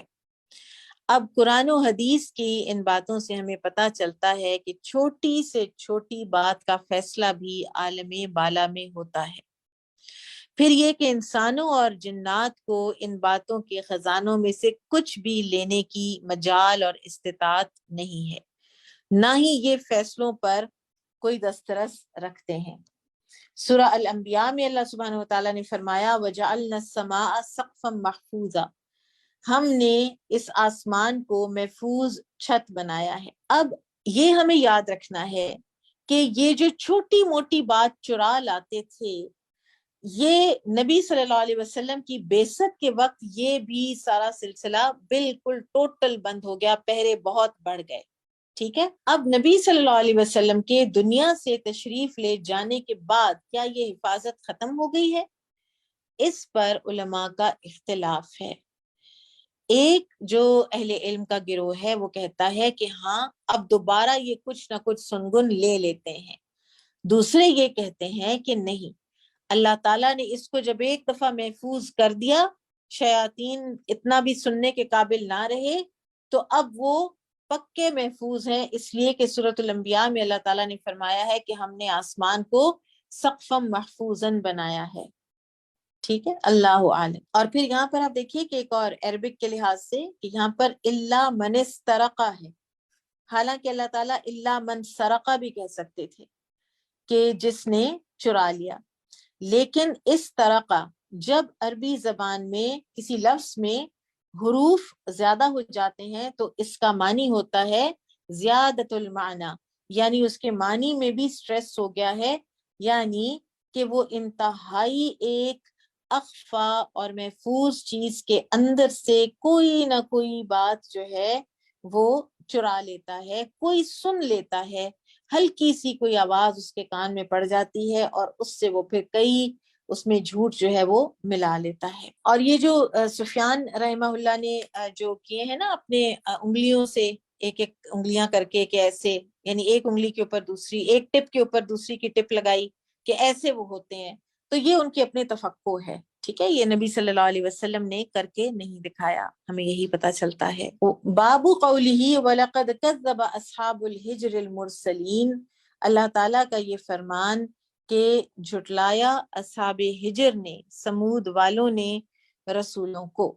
قال حدثنا ابراہیم بن المنذر قال حدثنا معن قال حدثني مالك عن عبد الله بن دينار عن عبد الله بن عمر رضي الله عنهما ان رسول اللہ صلی اللہ علیہ وسلم قال لاصحاب الحجر، عبداللہ بن عمر سے روایت ہے کہ رسول اللہ صلی اللہ علیہ وسلم نے اصحاب الحجر کے متعلق فرمایا، لا تدخلوا علی ہؤلاء القوم، نہ گزرو نہ داخل ہو ان اقوام کی بستیوں پر یا ان اقوام پر، الا ان تکونوا باکین، مگر یہ کہ تم روتے ہوئے گزرا کرو، فَإِن لَمْ تَكُونُوا بَاكِينَ، پھر اگر تم نہیں روتے ہوئے گزرتے یا نہیں رو سکتے، فَلَا تَدْخُلُوا عَلَيْهِمْ أَن يُصِيبَكُمْ مِثْلُ مَا أَصَابَهُمْ، تو پھر وہاں نہ جاؤ، کہیں ایسا نہ ہو کہ تم پر وہی عذاب آ جائے جو ان پر آیا تھا۔ اور ایک اور حدیث سے ہمیں پتہ چلتا ہے کہ سفر تبوک میں آپ صلی اللہ علیہ وسلم اس قوم کے آثار سے گزرے ہیں، قوم سمود کے، اور آپ صلی اللہ علیہ وسلم نے صحابہ کو حکم دیا کہ ان کے کنوؤں سے پانی نہ پئیں اور نہ ہی ڈول بھریں۔ تو صحابہ نے عرض کی کہ ہم نے تو آٹا گوندھ لیا ہے اور پانی بھی بھر لیا ہے۔ تو آپ صلی اللہ علیہ وسلم نے فرمایا، آٹا پھینک دو اور پانی بہا دو۔ ایک اور روایت میں آتا ہے کہ آپ صلی اللہ علیہ وسلم نے وہ آٹا اونٹوں کو کھلانے کی اجازت دی تھی اور فرمایا تھا کہ صرف اس ایک کنویں سے پانی پی لو یا پلا لو جس سے صالح علیہ السلام کی اونٹنی پانی پیتی تھی۔ پھر آپ صلی اللہ علیہ وسلم نے اپنا سر ڈھانپ لیا اور تیزی سے اپنی سواری کو چلاتے ہوئے وہاں سے نکل گئے۔ اچھا، یہاں پر ایک اور بات ہے جس کا ہمارے عقیدے سے بڑا گہرا تعلق ہے، اور وہ یہ ہے کہ قوم سمود کے پاس صرف ایک رسول آئے تھے اور وہ تھے صالح علیہ السلام، لیکن فرمایا کیا جا رہا ہے، وَلَقَدْ كَذَّبَ أَصْحَابُ الْحِجْرِ الْمُرْسَلِينَ، انہوں نے رسولوں کو جھٹلایا، حالانکہ انہوں نے صرف ایک رسول کو جھٹلایا تھا، لیکن بات یہ ہے کہ ایک رسول کا جھٹلانا ایسے ہی ہے جیسے تمام سلسلہ رسالت کو جھٹلا دیا جائے۔ سورہ شعراء آیت نمبر 105 میں بھی آتا ہے، کذبت قوم نوح المرسلین، حالانکہ انہوں نے بھی ایک نوح علیہ السلام کو ہی تو جھٹلایا تھا، وہ تو اول الرسل تھے، ان سے پہلے تو کوئی رسول تھا ہی نہیں۔ ٹھیک ہے، تو لہٰذا جو لوگ یہ کہتے ہیں آج بھی کہ وہ موسیٰ علیہ السلام پر ایمان لاتے ہیں، تو ہم ان سے کہتے ہیں کہ یہ جھوٹ ہے، تم موسیٰ علیہ السلام کا کفر کرتے ہو اور ان کو جھٹلاتے ہو، اس لیے کہ تم نے عیسیٰ علیہ السلام کا کفر کیا ہے اور تم نے محمد صلی اللہ علیہ وسلم کا کفر کیا ہے۔ پھر اسی طرح سے نصارہ کہتے ہیں کہ ہم عیسیٰ علیہ السلام پر ایمان لاتے ہیں، تو ہم ان سے کہتے ہیں کہ تم جھوٹ بولتے ہو، بلکہ تم نے ان کا کفر کیا ہے، انہیں جھٹلایا ہے، کیونکہ تم نے محمد صلی اللہ علیہ وسلم کو جھٹلایا ہے۔ جو کسی ایک رسول کو جھٹلائے گا تو وہ جمیع الرسل، تمام رسولوں کو جھٹلائے گا۔ اور یہ جو اللہ تعالیٰ کی عذاب کردہ اقوام ہیں جن کے عذاب کا قرآن میں ذکر آیا ہے، تو ادھر سائٹ سینگ اور بالکل دل کی جو ہے نا ایک خوشی کے ساتھ نہیں جانا چاہیے، اور عبرت پکڑتے ہوئے وہاں پر اگر جائیں تو ہی جانا چاہیے۔ باب قولہ وَلَقَدْ آتَيْنَاكَ سَبْعًا مِّنَ الْمَثَانِي وَالْقُرْآنِ الْعَظِيمِ، ارشاد باری تعالیٰ، ہم نے آپ کو 7 ایسی آیات دی ہیں جو بار بار دہرائی جاتی ہیں، اور قرآن عظیم بھی دیا ہے۔ یہ ہم پیچھے پوری تفصیل سے سورۃ الفاتحہ میں اس کو کرائے ہیں، اور یہ حدیث جو ہم پڑھ رہے ہیں یہ بھی پیچھے گزر چکی ہے۔ قال حدثني محمد بن بشار قال حدثنا غندر قال حدثنا شعبة عن خبيب بن عبد الرحمن عن حفص بن عاصم عن أبي سعيد بن المعلى قال مر بي النبي صلی اللہ علیہ وسلم وأنا أصلي۔ ابو سعید بن معلہ سے روایت ہے، وہ کہتے ہیں کہ میرے پاس سے نبی صلی اللہ علیہ وسلم گزرے جبکہ میں نماز پڑھ رہا تھا، فدعانی، تو آپ نے مجھے بلایا، فلم آتی ہی، میں آپ کے پاس نہ گیا، حتی صلیت، یہاں تک کہ میں نے نماز مکمل کر لی، ثم اتیت، پھر میں آیا آپ صلی اللہ علیہ وسلم کے پاس، فقال، تو آپ نے فرمایا، ما منعک ان تأتی، کس چیز نے تمہیں روکا کہ تم اسی وقت آ جاتے میرے پاس، کیوں نہ آئے؟ فقلت كنت اصلی، تو میں نے جواب دیا کہ میں نماز پڑھ رہا تھا۔ فقال، تو فرمایا، الم یقل اللہ، کیا اللہ تعالیٰ نے یہ نہیں فرمایا، یا ایھا الذین آمنوا استجیبوا للہ وللرسول، کہ اے ایمان والو اللہ اور اس کے رسول کی پکار پر لبیک کہا کرو۔ ثم قال، پھر فرمایا، الا اعلمک اعظم سورۃ فی القرآن، کیا میں تمہیں قرآن کی سب سے عظیم سورت کی تعلیم نہ دوں؟ قبل ان اخرج من المسجد، اس سے پہلے کہ میں مسجد سے نکلوں۔ فذهب النبی صلی اللہ علیہ وسلم، پھر آپ صلی اللہ علیہ وسلم اٹھے، لیخرج، کہ تاکہ نکلیں۔ فذکرتہ، تو پھر میں نے ان کو یاد دلایا۔ فقالا، تو آپ نے فرمایا، الحمد للہ رب العالمین، ہی السبع المثانی والقرآن العظیم الذی اوتیتہ۔ تو آپ صلی اللہ علیہ وسلم نے فرمایا، الحمد للہ رب العالمین، یہی سورت سبع مثانی ہے اور یہی قرآن عظیم ہے جو مجھے دیا گیا ہے۔ اور اس کو سورۃ الفاتحہ کو قرآن العظیم کہنا اس کی عظمت پر دلالت کرتا ہے، کیونکہ یہ قرآن کے تمام جو موضوعات ہیں ان کو اپنے اندر لیے ہوئے ہے۔ پھر یہ ہے کہ قرآن کو العظیم کہنا، ٹھیک ہے، یہ قرآن کی عظمت ہے، کیونکہ قرآن اپنے الفاظ میں، اپنے معنی میں، اپنے منہج میں، اپنے احکامات میں، ان خبروں میں جو قرآن نے دی ہیں، اور قرآن جو آثار چھوڑتا ہے، جو اثرات چھوڑتا ہے لوگوں پر، ٹھیک ہے، یہ سب کے سب قرآن کی تاثیر ہیں۔ قرآن کی اتنی عظیم تاثیر ہے کہ قرآن لوگوں کو چینج کر دیتا ہے، لوگوں کو مولڈ کر دیتا ہے، ٹھیک ہے، اور اسی قرآن عظیم کے ذریعے سے زمین کے مشرق و مغرب مسلمانوں کے لیے کھل گئے، ٹھیک ہے، اس لیے اس کو اللہ تعالیٰ نے قرآن عظیم فرمایا ہے، ٹھیک ہے۔ تو لہٰذا کوئی چیز، لا شیء اعظم من القرآن، قرآن سے عظیم کوئی چیز نہیں۔ اور یہ کتابوں میں سے بھی، جو بھی اللہ نے کتابیں نازل فرمائی ہیں اپنے رسولوں پر علیہ الصلاۃ والسلام، ان میں سے سب سے عظیم ترین یہ کتاب ہے، ٹھیک ہے۔ پھر اسی طرح اس کا نام قرآن کریم بھی آتا ہے، قرآن مجید بھی آتا ہے۔ بہت خوبصورت اللہ تعالیٰ نے اس اپنی کتاب کے نام لکھے ہیں۔ اچھا، پھر اس حدیث سے ایک اور بات تھوڑا سا ہم دیکھ لیتے ہیں کہ ہمیں کیا کیا پتہ چلتا ہے، کہ نبی صلی اللہ علیہ وسلم نے قرآن سے دلیل لی ہے کہ قرآن میں یہ کہا گیا ہے، یا ایھا الذین آمنوا استجیبوا للہ وللرسول، تو قرآن سے دلیل لے کر کوئی بات جو ہے وہ کرنا، وہ بہت فائدہ مند اور اس کے اور ہی اثرات ہوتے ہیں، ٹھیک ہے۔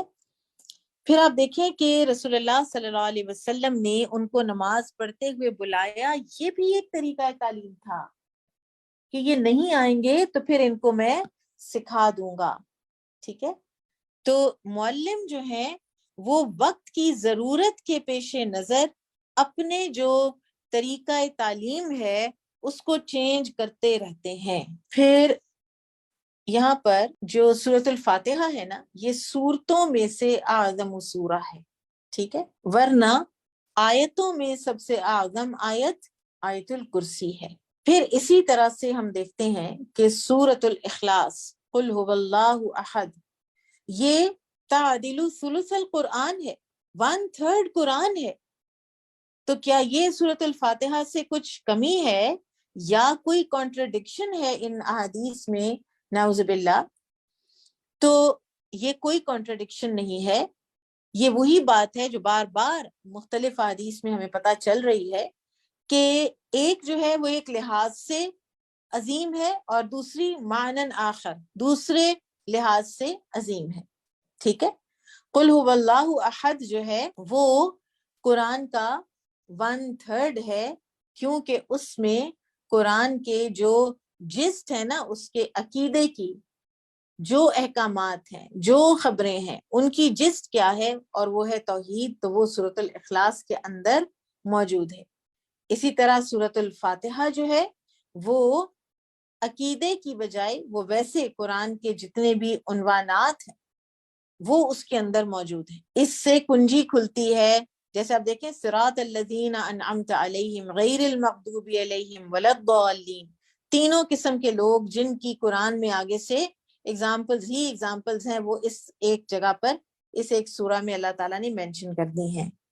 تو اسی لیے اس کو ام القرآن، ام الکتاب اور فاتحۃ الکتاب بھی کہا جاتا ہے۔ باب قولہ الذین جعلوا القرآن عیدین، وہ لوگ جنہوں نے قرآن کو ٹکڑے ٹکڑے کر دیا۔ المقتسمین الذین حلفوا ومنہ لا اقسم ای اقسم وتقرأ لاقسم قاسمہما حلف لہما ولم یحلفا لہ وقال مجاہد تقاسموا تحالفوا۔ یہاں پر المقتسمین کا جو ہے نا ترجمہ وہ بتا رہے ہیں امام بخاری کہ اس سے مراد وہ کافر ہیں جنہوں نے قسم اٹھائی تھی، یعنی لا اقسم سے یہ ماخوذ ہے، جیسا کہ لا اقسم بہذا البلد، ٹھیک ہے، تو لا اقسم کے معنی ہے میں قسم اٹھاتا ہوں، اور بعض حضرات نے اس کو لا اقسم پڑھا ہے، یعنی البتہ ضرور میں قسم اٹھاتا ہوں۔ قاسمہما بھی اسی سے ہے، یعنی ابلیس نے آدم اور حوا علیہ السلام دونوں کے سامنے قسم اٹھائی، لیکن آدم اور حوا نے قسم نہیں اٹھائی۔ امام مجاہد نے کہا ہے تقاسموا کے معنی ہے تحالفوا، یعنی صالح علیہ السلام کو مار دینے کی انہوں نے قسم کھائی تھی۔ اب آیت کا مکمل مفہوم ہے کہ جیسا کہ ہم نے عذاب قسم اٹھانے والوں پر نازل کیا جنہوں نے قرآن کریم کو ٹکڑے ٹکڑے کر دیا۔ ان آیات کے عام طور پر دو معنی کیے جاتے ہیں، ایک تو مقتسمین کے معنی تقسیم کرنے والے یا بانٹ دینے والے، اور اس سے مراد پھر یہود و نصارہ ہیں جنہوں نے قرآن کریم کے کچھ حصوں کو مانا اور کچھ کا انکار کر دیا۔ پھر مقتسمین کے معنی آپس میں قسم اٹھانے والے بھی کیے گئے ہیں۔ اس صورت میں ان سے مراد وہ لوگ ہیں جنہوں نے انبیاء علیہ السلام کو تکلیفیں پہنچانے کی اور جھٹلانے کی آپس میں قسمیں کھائی تھیں، عہد معاہدے کیے تھے، اور انہوں نے آسمانی کتابوں کے ٹکڑے ٹکڑے کر دیے۔ امام بخاری نے دوسرے معنی کو ترجیح دی ہے، اور اس معنی کی تائید کے لیے کچھ آیات کا پھر انہوں نے حوالہ بھی دیا ہے جن کو ابھی ہم نے پڑھا ہے۔ اچھا، یہ جو ہے نا الذین جعلوا القرآن عیدین، اس کا ایک معنی ٹکڑے ٹکڑے کے علاوہ یہ بھی کیا گیا ہے کہ کچھ لوگ ہوتے ہیں کہ جو قرآن کے بعض حصے کو لے کر بعض حصے کے اوپر لاتے ہیں اور کہتے ہیں یہ دیکھو یہ کانٹرڈکشن ہے، یہاں پہ قرآن یہ کہہ رہا ہے اور یہاں پہ قرآن یہ کہہ رہا ہے۔ تو یہ جو طریقہ ہے قرآن کے اندر سے کجی نکالنے کا یا کانٹرڈکشنز نکالنے کی کوشش کرنے کا، یہ بھی اسی میں آ جاتا ہے۔ قال حدثنا یعقوب بن ابراہیم قال حدثنا حشیم قال اخبرنا ابو بشر عن سعید بن جبیر عن ابن عباس رضی اللہ عنہما الذین جعلوا القرآن عیدین قال هم اہل الکتاب جزؤوه اجزاء فآمنوا ببعضه وکفروا ببعضه۔ ابن عباس سے روایت ہے، انہوں نے درج ذیل آیت کریمہ کے متعلق فرمایا کہ جنہوں نے قرآن کریم کے ٹکڑے ٹکڑے کر رکھے ہیں، اس سے مراد اہل کتاب ہیں جنہوں نے قرآن کریم کو ٹکڑے ٹکڑے کر رکھا تھا، انہوں نے اس کے کچھ حصے کو مانا اور کچھ کو مسترد کر دیا۔ قال حدثني عبید اللہ بن موسیٰ عن الاعمش عن ابی ذیبان عن ابن عباس رضی اللہ تعالی عنہما کما انزلنا علی المقتسمین قال آمنوا ببعض وکفروا ببعض الیہود والنصارى۔ ابن عباس ہی سے روایت ہے، انہوں نے کہا کہ اس آیت کریمہ سے مراد یہود و نصارہ ہیں جنہوں نے کچھ قرآن کو تسلیم کیا اور کچھ کا انکار کیا۔ کچھ اور اہل علم کا کہنا ہے کہ اس سے مراد کفار مکہ بھی ہو سکتے ہیں۔ باب قولہ وَاعْبُدْ رَبَّكَ حَتَّى يَأْتِيَكَ الْيَقِينُ، اللہ تعالیٰ کا یہ فرمان کہ آپ اپنے رب کی عبادت کریں حتیٰ کہ آپ پر موت آ جائے۔ قال سالم الیقین الموت، سالم کہتے ہیں کہ یقین کا معنی ہے موت، اور اس کی تائید مختلف اور احادیث سے بھی ہوتی ہے کہ جیسے رسول اللہ صلی اللہ علیہ وسلم نے عثمان بن مظعون رضی اللہ عنہ کے متعلق فرمایا تھا اما ہوا فقد جاءہ الیقین، کہ ان کو تو موت آ چکی ہے، ٹھیک ہے۔ ایک اور شخص کے بارے میں فرمایا تھا وَيَعْبُدُ رَبَّهُ حَتَّى يَأْتِيَهُ الْيَقِينُ، وہ اللہ کی عبادت موت آنے تک کرتا ہے، ٹھیک ہے۔ سو کچھ جو ڈیویٹڈ صوفیاء ہیں وہ کہتے ہیں کہ یقین سے یہاں مراد یہ ہے کہ جب تک تمہیں یقین کا یعنی فنا فی اللہ کا مرتبہ حاصل نہیں ہو جاتا اس وقت تک تو تم عبادت کرو، لیکن جب تمہیں یقین کا مرتبہ حاصل ہو جاتا ہے تو پھر تمہیں عبادت کی ضرورت نہیں رہتی۔ میں پرسنلی کسی کو جانتی ہوں جنہوں نے اپنے آپ کو اس لیول پر وہ سمجھتی ہیں کہ وہ آ چکی ہیں اور انہوں نے نماز پڑھنی چھوڑ دی ہوئی ہے۔ اور موت کو یقین کیوں کہتے ہیں؟ اس لیے کہ جب انسان اپنی موت کو دیکھ لیتا ہے تو پھر اس کے یقین میں اضافہ ہوتا ہے، جیسے فرعون کو یقین آ گیا تھا، ٹھیک ہے۔ بہت سے کفار ہیں کہ جو عین موت کو جب دیکھ لیتے ہیں تو اس وقت پھر ایمان لانے کی بھی کوشش کرتے ہیں۔ بہرحال وَاعْبُدْ رَبَّكَ حَتَّى يَأْتِيَكَ الْيَقِينَ کا مطلب ہے کہ اپنے رب کی عبادت کرو، یعنی جیسا کہ حق ہے اس کی عبادت کرنے کا، اور زندگی بھر یہی روش قائم رکھو۔ آپ دیکھیں بعض لوگ ہوتے ہیں نا کہ انہوں نے اپنے موسم متعین کر رکھے ہوتے ہیں، رمضان میں اللہ کی عبادت، غیر رمضان میں کچھ بھی نہیں، جمعہ پڑھنا ہے باقی نمازیں نہیں، ٹھیک ہے، اور حج کر لیا ہے لیکن باقی عبادات نہیں۔ تو یہ حق کے عبادت ادا نہیں ہوتا۔ اس طرح حق کے عبادت ادا ہوتا ہے کہ انسان مرتے دم تک اللہ تعالیٰ کی عبادت پر قائم و دائم رہے۔ بارک اللہ فیکم، سبحانک اللہم و بحمدک، اشہد ان لا الہ الا انت، استغفرک و اتوب الیک۔ السلام علیکم و رحمۃ اللہ وبرکاتہ۔